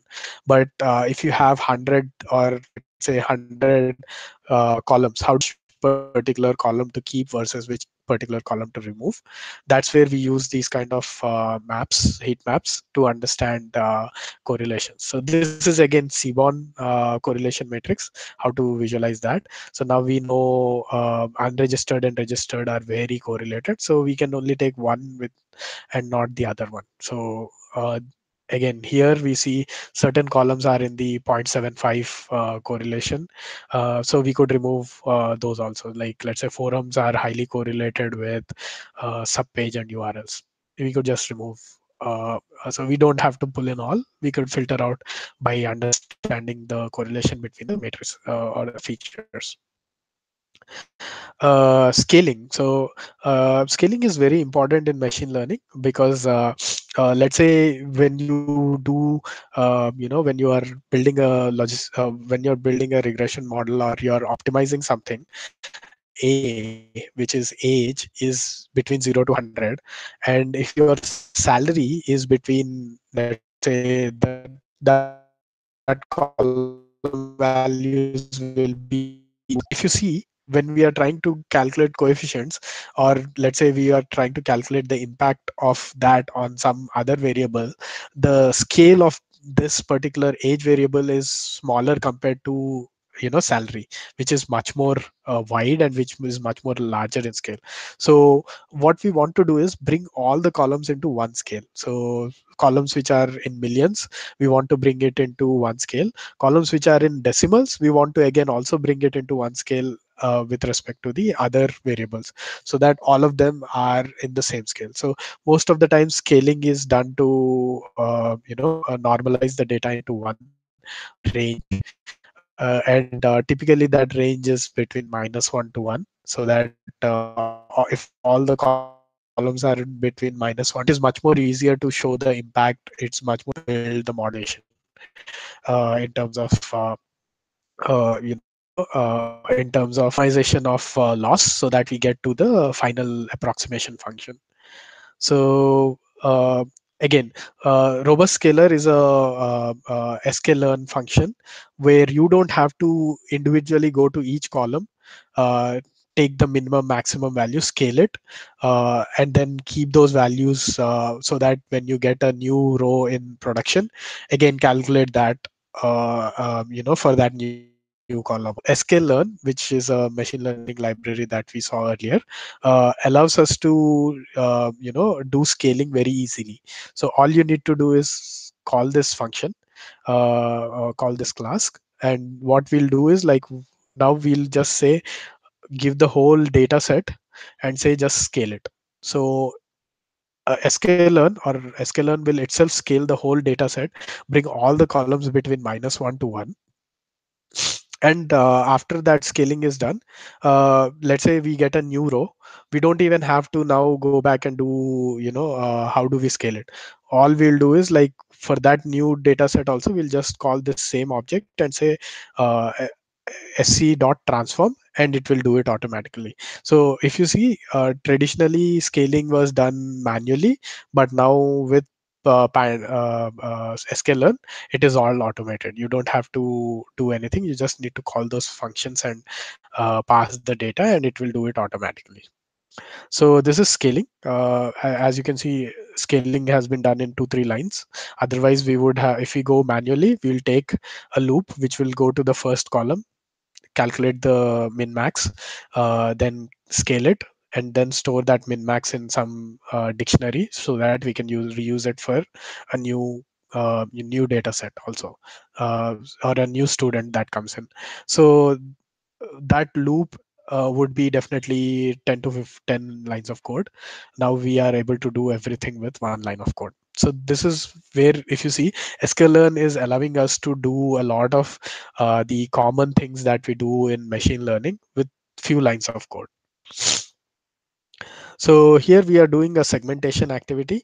Uh, uh, uh, you may or may not have seen the typical clustering techniques, but you might be seeing it in future if not. So one of the segmentation techniques or algorithms is k-means. So we are right now doing k-means to segment all these students into a few buckets, so that we'll be able to understand those students on different criterion. So if you see, we had all these various metrics, right? Number of previous attempts, number of studied credits, and all of that. If we were to segment on 18 columns, it would be good to segment through algorithm rather than manually, because there might be trying to manually segment is a harder thing to do on when the number of features increase. So we use machine learning to do that, and here we are using unsupervised learning and k-means clustering to cluster these students into a data set. So ignore this if you are not familiar with this, but what I'm trying to do is, if I create 3 segments out of the data set, what is the goodness of the model that I'm getting? So am I able to explain most of, or am I able to segment students into less noisy segments, is what I'm trying to measure. So for 3 segments I get something, 4 segments I get something, so 5 segments I get something. So what I see is like for 3 to 4 segments I have good enough less noise. The more segments I increase, I'm getting higher and higher sort of noise. So what I'm doing is, like, for I can see anything anywhere from 3 to 4 segments are good to explain my data with less noise. So I am now running again. K-means is provided by sklearn. All you need to do is like run k-means and give the data to it.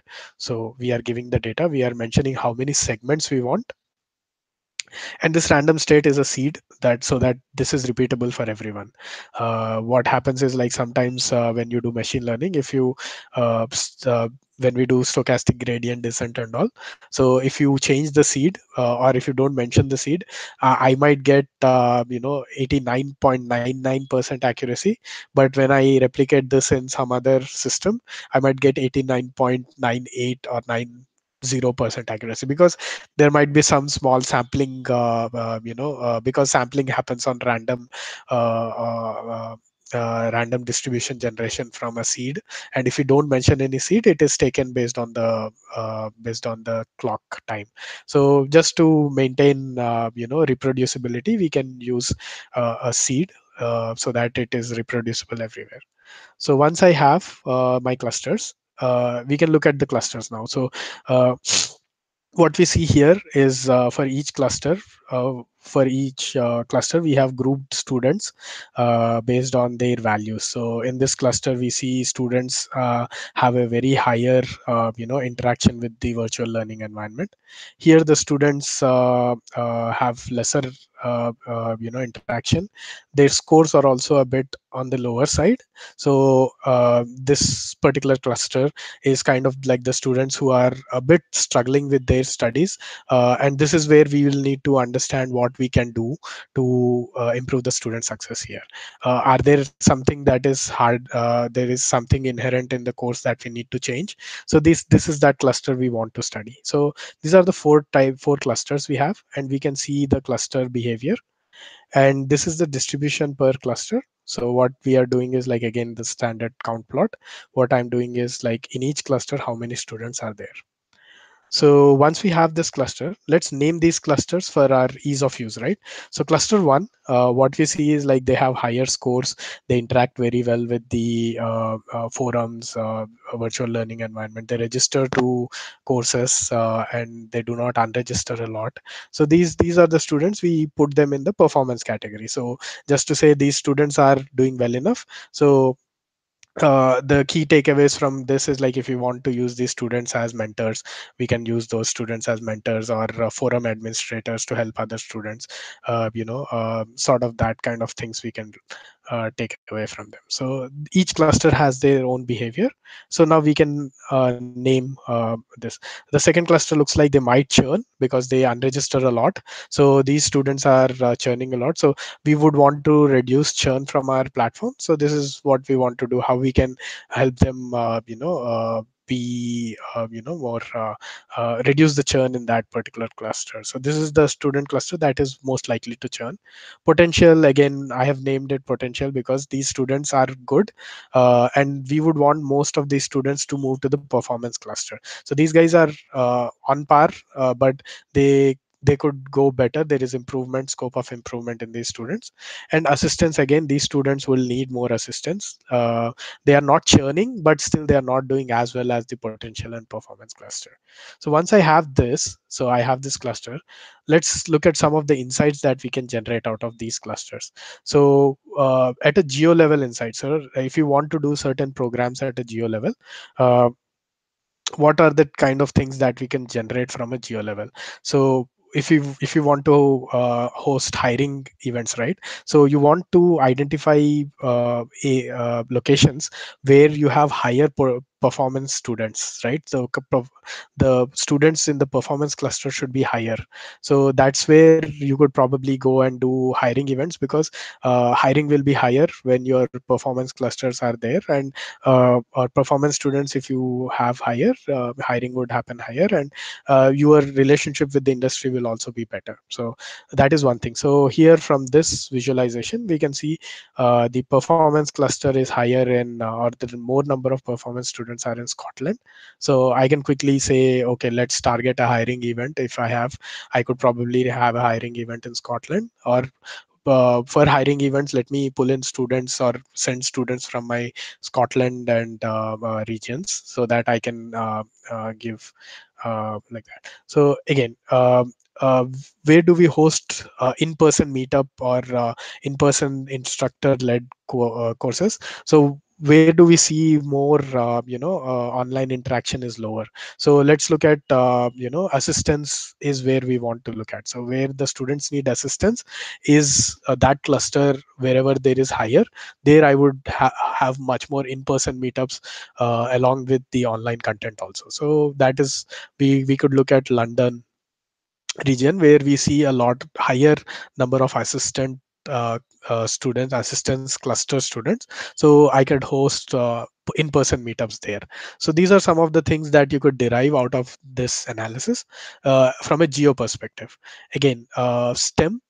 So again, this is like a lot of nowadays focus is on how we can improve the gender gap or the gender imbalance in STEM, which is science, technology, engineering, and math. There are a lot of programs that are happening right now to improve the diversity.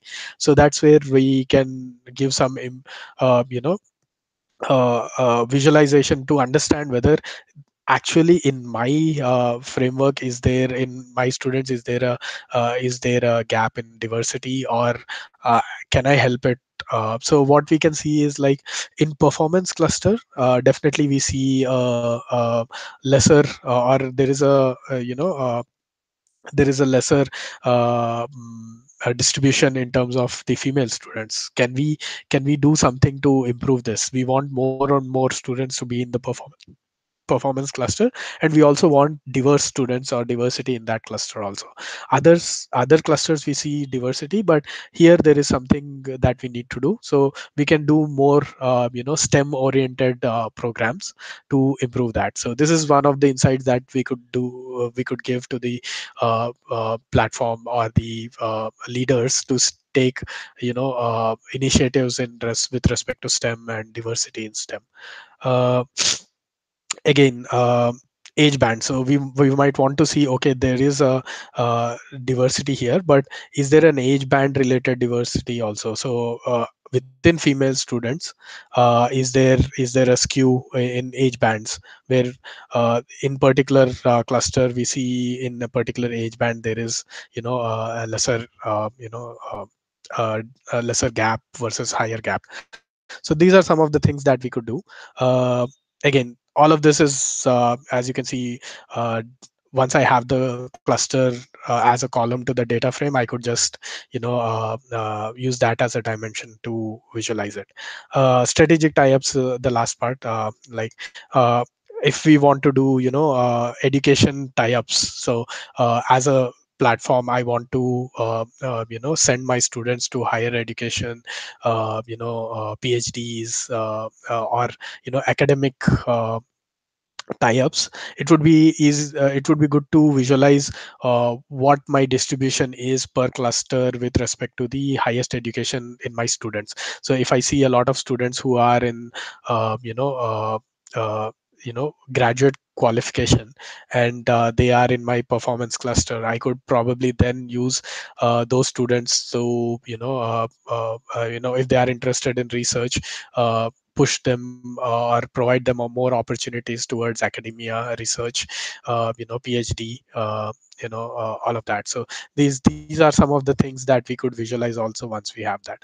So net, if you see, with Python, with simple exploratory analysis, what we were able to do was we were able to generate insights, uh, easy to consume insights, right? So these bar graphs and charts, the pie charts that we are seeing, are very easier to consume, and we were able to do this with data manipulation. In terms of data transformation, we had ingested data from different data sets, which is very valid in real life, where you might have any data science project that you might start, or machine learning project. You'll not have data neatly available to you in a CSV. So you will have a finance database where you would have to go and get the employee information in terms of what is a salary and benefits. You would have then another HR data set where you would go back and see whether the what was the performance of the uh, employee. Then you would then go to as a learning company learning database to understand whether the employee has been doing the courses. All of these will be required if you want to predict whether a person or whether an employee will churn out of the company or not, if you want to build a churn prediction for employee retention. So again, you might want to get data from social media, external, again. So these are all the things. So you have data sets that are lying outside. You will get them all, and then you will merge these data sets into one particular final data framework, which is model ready data. You will transform again, you'll aggregate the data, you'll transform the data to calculate uh, bands. You'll normalize the data, because salary of one person, one particular employee in India is not equal to the salary in US. So you have to scale them to bring them to see the same the same values within the band and all of that. So if you see, all of this you can do with pandas, visualize the data, understand the uh, distributions enough to build that data set. And once you have done that, you'll use sklearn or the libraries which help you do machine learning, like keras, tensorflow, to split the data into train and test automatically, scale the data, pre-process the data. If it is an image, try to extract the features out of an image. Text, convert it into a embedding matrix, so that it becomes mathematical from a string, a sequence of strings. And then once you have done that, you have a list of algorithms that you would run. So for a classification, you can use random forest versus neural networks versus something else. Versus for regression, you can just go about doing random forest regression versus neural network regression, or support vector machines, all of this. So once you have these sort of regressors, or the kind of algorithms that you want to do, you run them, and then you use goodness metrics, like even sklearn will give you accuracy, RMSE, MAPI, or mean absolute percentage error, which indicate how good your algorithm is. So what is the accuracy of your algorithm? Uh, and then finally host that algorithm, or save that algorithm as a pickle file, and load it into your Tableau or load it into your Power BI dashboard, so that when you have new data coming in from the database, you could just use that model and predict within the Power BI framework or the BI framework that you are using with the business. So you don't have to come out of the system, or you could use this file, pickle file, or host it through Azure ML or Google's ML serving through PMML, and convert this model into a web service, and to that web service just pass on the new data as a JSON, and get the predictions as a JSON, so that you could use it in your application. So if you see Python, and all of this is all of this we could do in Python or itself. You can even create the web service through Flask and Python. You can even create the UI through Python using Django framework. So everything you can do in Python only. So you don't even have to go to a newer uh, framework or a language. So these are, if you see, this is a typical data science project, a short data science project that we did, and everything we did it in Python itself, from ingestion to everything. And this is replicable, and if, let's say, tomorrow this platform changes the data source, so they have now moved from, flat files to a database, all you need to do is just change the data that you are reading from a flat file to a database, and it will work. And that's the beauty of rapid application development is, with Python you write the code. All you need to change is the source to move it from prototype to production, and end to end everything will work. I hope that gives a good idea about what, or at least a good introduction about the advantages of Python over the other languages. R and all, again, there are ways of doing this, but again, there are some drawbacks also, in terms of, like, R doesn't do end-to-end production. A lot of the times it is not good for deep learning because of its memory management and all. But yeah, again, this is where Python excels over other languages in terms of machine learning, and why it is the preferred toolkit of a lot of machine learning engineers, researchers, or academicians. I think we can take some questions right now. Mayank, is that okay? Or I'm fine by it. We can take definitely. If you will check, I have do posted some of the questions, and meanwhile, learners, yes, definitely you can also post your question on the chat box. Uh, yeah. sure. Cool. Yeah. Let me just go through those questions. Yeah.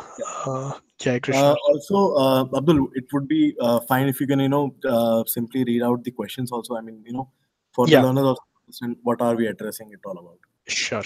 So Jai Krishna has asked, so if the data is not structured or big size file, then we have to use big data for analysis. Is there any way if we don't know big data?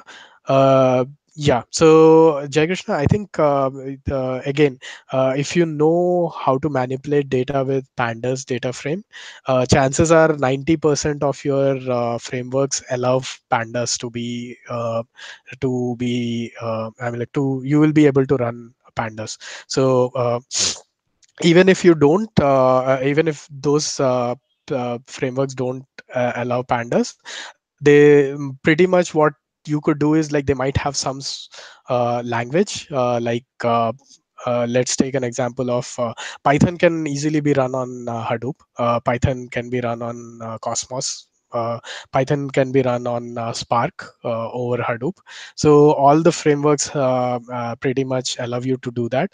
I don't think there are few, I mean, like, there would be very few frameworks that don't allow you to do that. But even if you come across such frameworks, what you would typically do is you would compress the data with the language that is conducive to that. So for example, let's take MongoDB. So MongoDB might not have direct hooks to write Python. So what you could do is, like, you could write a MongoDB query to compress the data and then load that data into Python. So that's one way you could do. And if you see, you would not have to do learn a lot on MongoDB side. All you need is basic aggregation, so that you could just get that data compressed and then load it into Python. Again, Python also allows you to do a lot of disk-based processing. So for example, all these data frames that you saw, we were reading it and putting it into memory, but there are libraries which allow you to save the data. When you read the data is not in your RAM memory. The data gets stored to disk, and when you run a Python function, all the operations will be on the disk. So what will happen in that case is, probably you'll bring in 1 TB of data, but when you read into Python will only read that file and create a file, file store for it. I forget which what was the name of the libraries, but there are libraries which will let you do disk-based operations rather than pulling all the data into um, memory. So again, you would not have to do a lot in terms of knowing the intricate big data things. You could also do some disk operations yourself within Python. So the next question is, what is the most okay, what if most of the columns are text data? How can we find relations and do the grouping?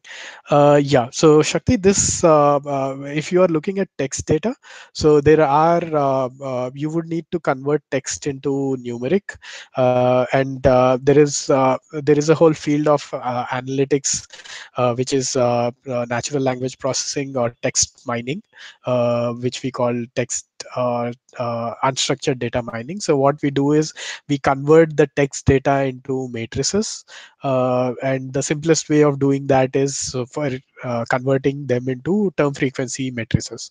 So what you will do is, like, you will take the whole sentence, you will identify what are the different words in that sentence, and for each word you will count how many times does it exist in the sentence itself and in the whole data set. So you end up creating something called as a term frequency matrix, and once you do that, it is a numeric variable, numeric data frame that you get, and you can then start identifying which are the most common keywords used in different documents and all of that. So there is a whole field of text analytics you will you'll be exposed to while you are doing machine learning, and nowadays there is a lot of focus on that also. So when you go to text mining analysis or machine learning over unstructured data, you will be able to understand how we can convert text data into numeric columns to be able to find all of that. An extension of that question is, how do we use the representations for graphs and what libraries? Yeah, so the text mining libraries, there are quite a few. sklearn itself provides some ways of creating text features from strings of preprocessing.txt to term frequency matrices directly from the data set, term frequency, inverse document frequency. Keras, TensorFlow, and all deep learning libraries give you ways of building, embeddings. Google and Facebook have already given out, they have given out their data sets themselves, which they have trained over large data sets that help you easily convert your text into numeric data. So all of this you will be easily able to understand in text mining. And the libraries that you want to look at are Gensim. Gensim is a very popular library for text mining. Let me just type it there in case you want to copy that. Gensim is a library which is very popular for text mining. So again, Keras, TensorFlow all have hooks for text mining in them, within them. Again, image processing also, they have hooks. So all unstructured data, every platform is trying to push their own hooks so that you can use and reuse them. Next question: if Panda can be used for visualization, why do we need Seaborn? Yeah, so there are certain things that you cannot do with pandas. Seaborn has Seaborn has an ability to build correlation plots which are much more robust, which are much more easy to understand. Seaborn has a few distribution plots which shows the distribution of data. Seaborn also allows you to put lowest smoothing, or you can show correlation plot along with approximation of a line, trend line in them. So pandas is limited in terms of what you can do in terms of that. Seaborn is much more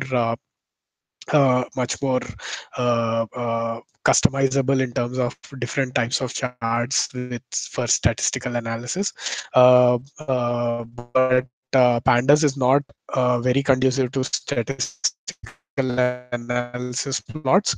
It's much more and again, if you saw, to plot some data in pandas, you would need it is much more longer compared to Seaborn, where Seaborn is much more concise and easier to plot in. Why I recommend pandas is generally when you are writing some query, when you aggregate the data, what happens is like you might be creating an aggregated form in pandas and then loading into Seaborn. So instead of doing that, if you can do it in pandas itself, it will be easier. If you are not doing a lot of transformation and just taking the data frame and visualizing, it would be easier to do it in Seaborn. Or if you're doing some sort of statistical distribution visualization, pandas is limited. You will do much more harder or much more complex statistical visualizations in Seaborn compared to pandas. So there are some drawbacks in pandas. Seaborn is built for overcoming some of the statistical plotting that was not available in other tools. Processing data. Next question: are we going to tag them as numbers with some weightage? Yes, Kriti.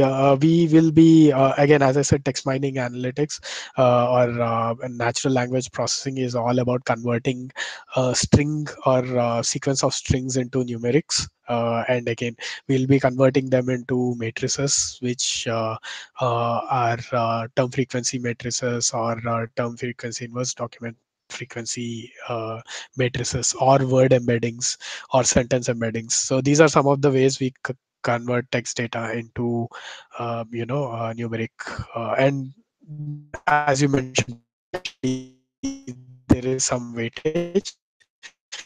Weightage is in different forms. One weightage is term time, times the term comes in the sentence or the documents. Inverse document frequency is something that we are trying to weight it with respect to how common it is across the documents.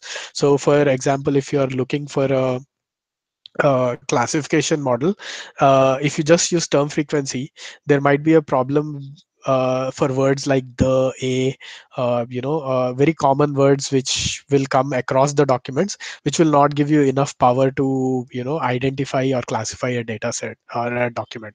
So those weightages will the inverse document frequency weightage will reduce those kind of effects where very common words will be filtered out or filtered out from your algorithm themselves. So yeah, so for text data processing, these are some of the ways we convert text into matrices. Again, there is a whole branch of machine learning that deals with that, and there is a lot of work that is happening as we speak on natural language processing. Said we could build a web service with Python. Can you suggest a few sources that where we can learn this? Definitely. So you could look at you could look at tutorials for Flask. Flask is again a library on Python and a framework. What it does is like you can build web services, RESTful web services on using Python. So Flask, you could probably look at tutorials on Flask for Python. The other ways also of doing this is we can use the Python models, pickle files and all. We could use and we could load them into existing frameworks like Azure Machine Learning or Google Cloud, where they just take the model, we are able to generate RESTful web. So you look at web services in Python tutorials. Flask is one thing where everything can be done within Python itself. So you could look at that. Similar analysis can be done using Tableau. How is it different from using Python to do exploratory analysis? Exploratory analysis sometimes is very superficial, but most of the times when we go to in this example, we skimmed over certain parts where we were doing a lot of clipping. We were doing a lot of scaling. We don't have to do a lot of analysis. So again, so from a Tableau or a Power BI framework or ClickView framework, these tools are very much oriented towards what you see is what you get. Drag and drop frameworks. They are you can do exploratory analysis to some extent, very superficial, I would say. If you want to do something complex, like in our example, we have used clustering technique to cluster the data, which is not possible with Tableau because Tableau cannot run clustering algorithms directly. You have to do that. So what generally people do, and again, when we are doing machine learning, there is some sort of exploratory analysis where you would like a platform where you could do either a higher level visualization or exploration compared to a very deep level exploration like we did today, where we went to building clusters on multivariate data. So if you initially don't have a handle on it, you might understand, okay, now I cannot do this, I would have to switch to a much more deeper framework.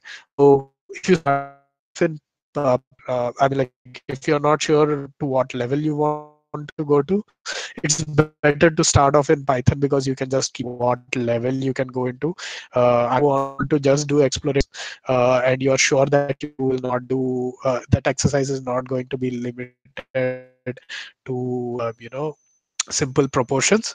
uh, go ahead with Tableau. But if you are going to do much more complex analysis like unsupervised learning and then extend it to supervised learning, pattern mining, and all of this, I would suggest better do it in Python, because you don't have to then switch frameworks or be limited by the limitations of one framework. I hope that answers your question.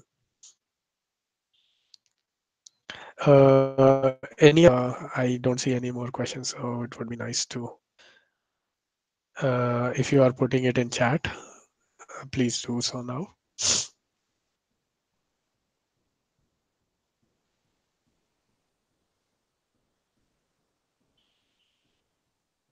Abdul, they are asking if you can refer them some good books for beginners.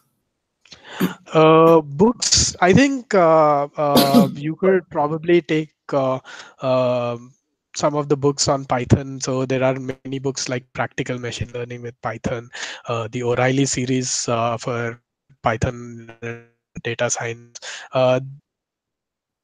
There are so many. If you want to go, I would say go with O'Reilly or the standard books that we have. I could them, but what I've seen is like books are good, but there is so much content online also, so that you don't have to really go to a book. But if you are looking for a structured framework, you could go for the practical machine learning books on Python from O'Reilly, or there are certain authors who have also compiled books that are really good. So I could get a list out. Frankly, what I have seen is like most of the times, the web is a very good resource for Python and R compared to something like SPSS or SAS, which is not where there is not much, and where we definitely have to rely on books. But yeah, definitely. So there is a lot of content online also. But if you are craving a very structured book format, you could go for the O'Reilly practical machine learning series. Cool. And how do we decide which algorithm to be used for prediction? It all depends. If you look at, it all depends on the use case. So if you look at, for example, image nowadays is almost like the state of the art is using a convolution neural network. Uh, because that is the one algorithm that has now shown that it is much more robust to changes in data. It generalizes well. That is what we use. But compared to structured data, in structured data, what happens is like it depends on the kind of data that we have. So let's say if our data is much more has if we have uh, multiple features, or like we have so many features, typically we go ahead with something like random forest, which works very well with large sets of features.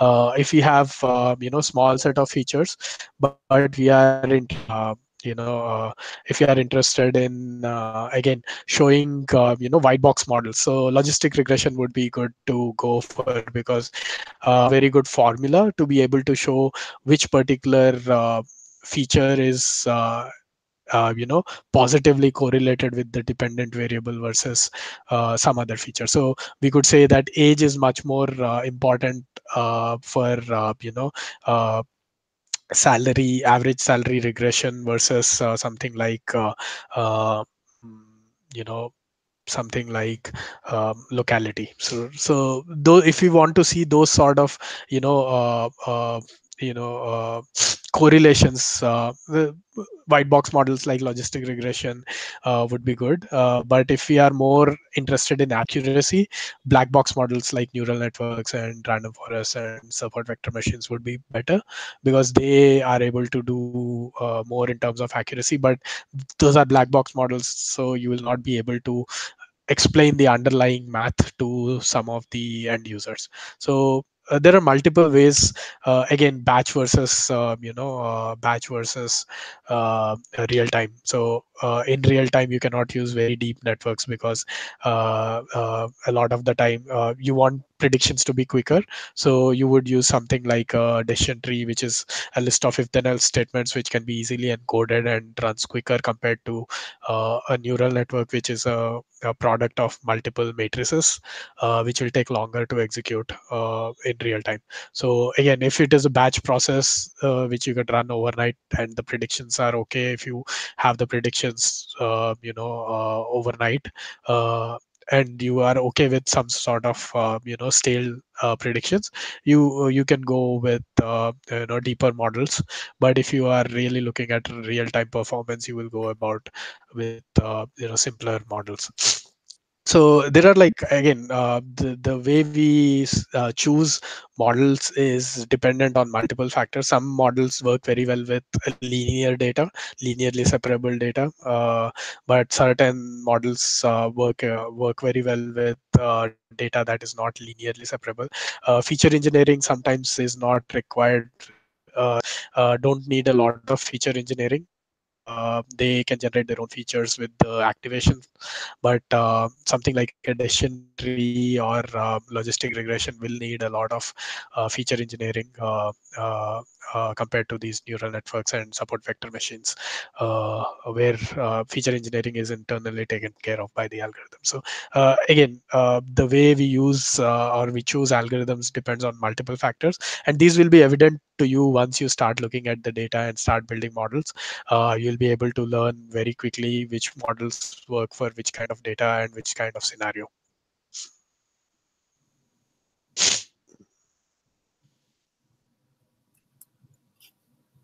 Uh, cool.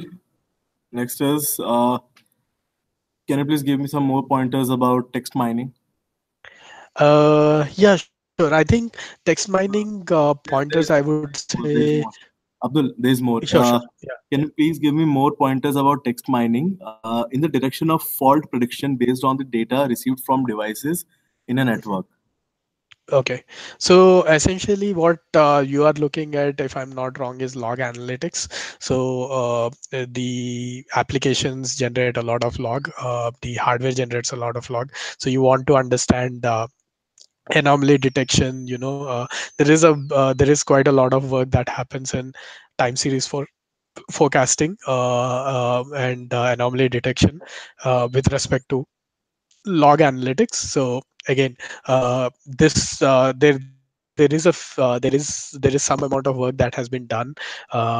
In fact, if you want, I could give you a link to my patent also, which kind of talks about using log analytics and being able to predict or do RCA automatically through machine learning. So how do we convert text data into a time series, and from the time series be able to do anomaly detection versus pattern detection, so that correlation between multiple time series can help you uh, predict something. So there is something called as Granger's causality. What it does is it helps you find correlation between two time series, and then what you do is like you use one time series to predict something else. So if a simple example in log analytics terms would be, if you see in your log text from an application and from the hardware on which the application is sitting, so you see you convert the warnings into a time series, and then you correlate the warnings with respect to the warnings or failure errors in the application. So if there's been an uptick in warnings, within a few minutes you see error or a failure of the application. So this Granger's causality can be used to compare two time series. And what you will do is like you will convert your text in the log files into a time series. So you could do those sort of things. So there are a lot of examples that you could go through. Just look at log analytics and predictions and anomaly detections, failure prediction with log analytics and text data. You should be able to come across uh, multiple things which you could read and get a good idea on. But it's a big topic, and there is active work that is happening. So if you are really interested, there is a lot of companies are doing a lot of uh, research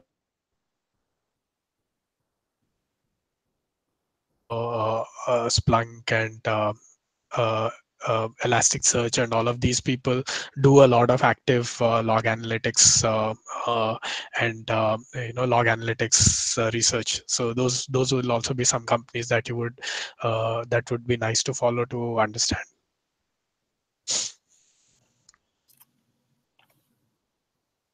Cool. Automated tools like AutoKeras can replace manual analysis. Yes. So there, yeah. So pretty much, if you see, there have been enhancements in the field which could improve, improve or automate a few parts of the pipeline. But the only thing is like you should also see that the efficacy of these frameworks right now is not to the extent that we want.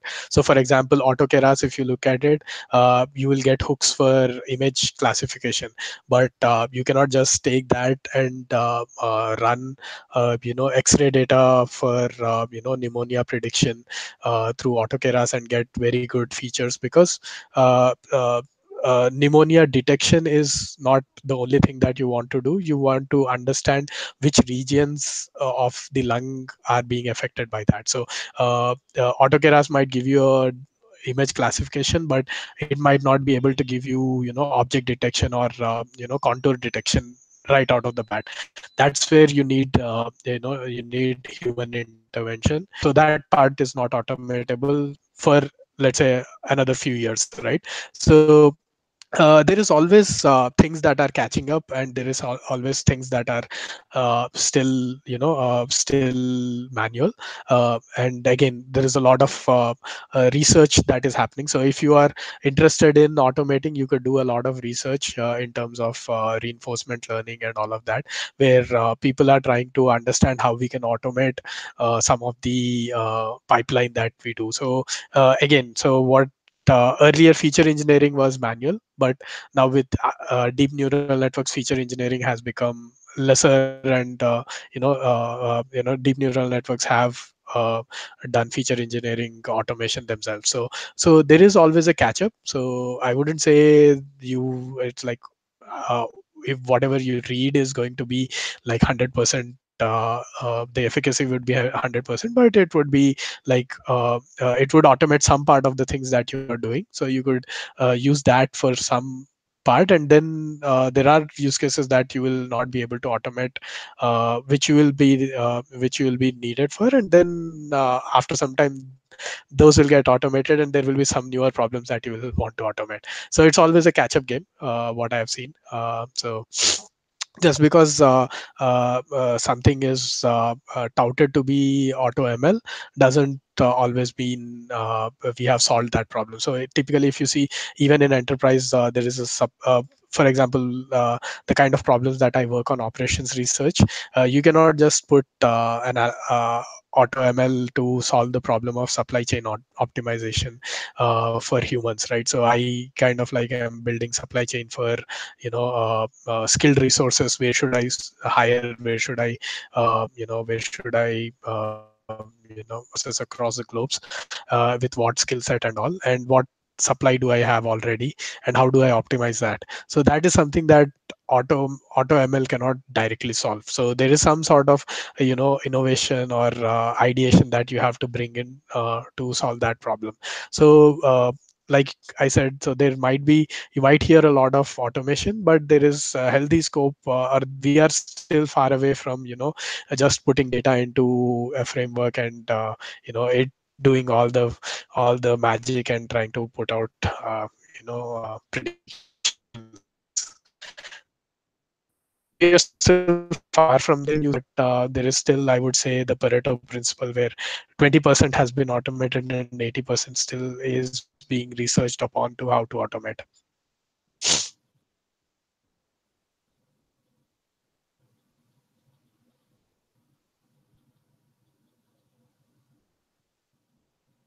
Mayank, any other questions we have?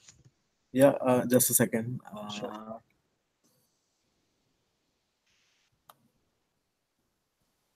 I don't think so. I mean, Soumya has written what was it logistic, but I am not getting the construct. The thanks for the number. It was an awesome session. Cool. Guys, any more questions that we can? I mean, that we can address? I guess they will be typing.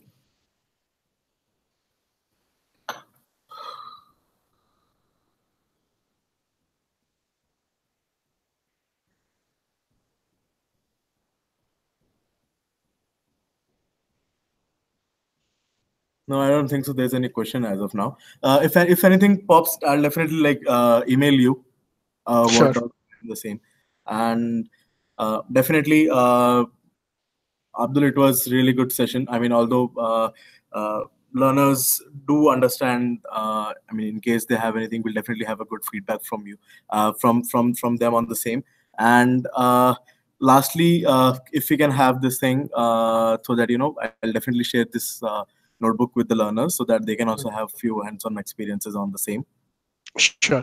Mayank, I'll update the GitHub link with some of the smaller changes that I did, and probably in an hour or so you can just share. Sure, I'll do that. That's really great. Awesome then. Thank you so much, Abdul. Thanks everyone for having me. Yeah, and yeah, definitely. Lastly, on 23rd or 22nd, we are like still deciding. We'll be having a professor session with Professor Asi, and that would be on mathematics for ML and AI. And communication of the same would be sent across. And yeah, thank you so much, Abdul, for this session. Thanks, Mayank. Thanks for having me. I hope it was useful for the students. Yeah, it was indeed. Thank you. Have a nice day, everyone. Bye bye. Bye. Bye, Mayank.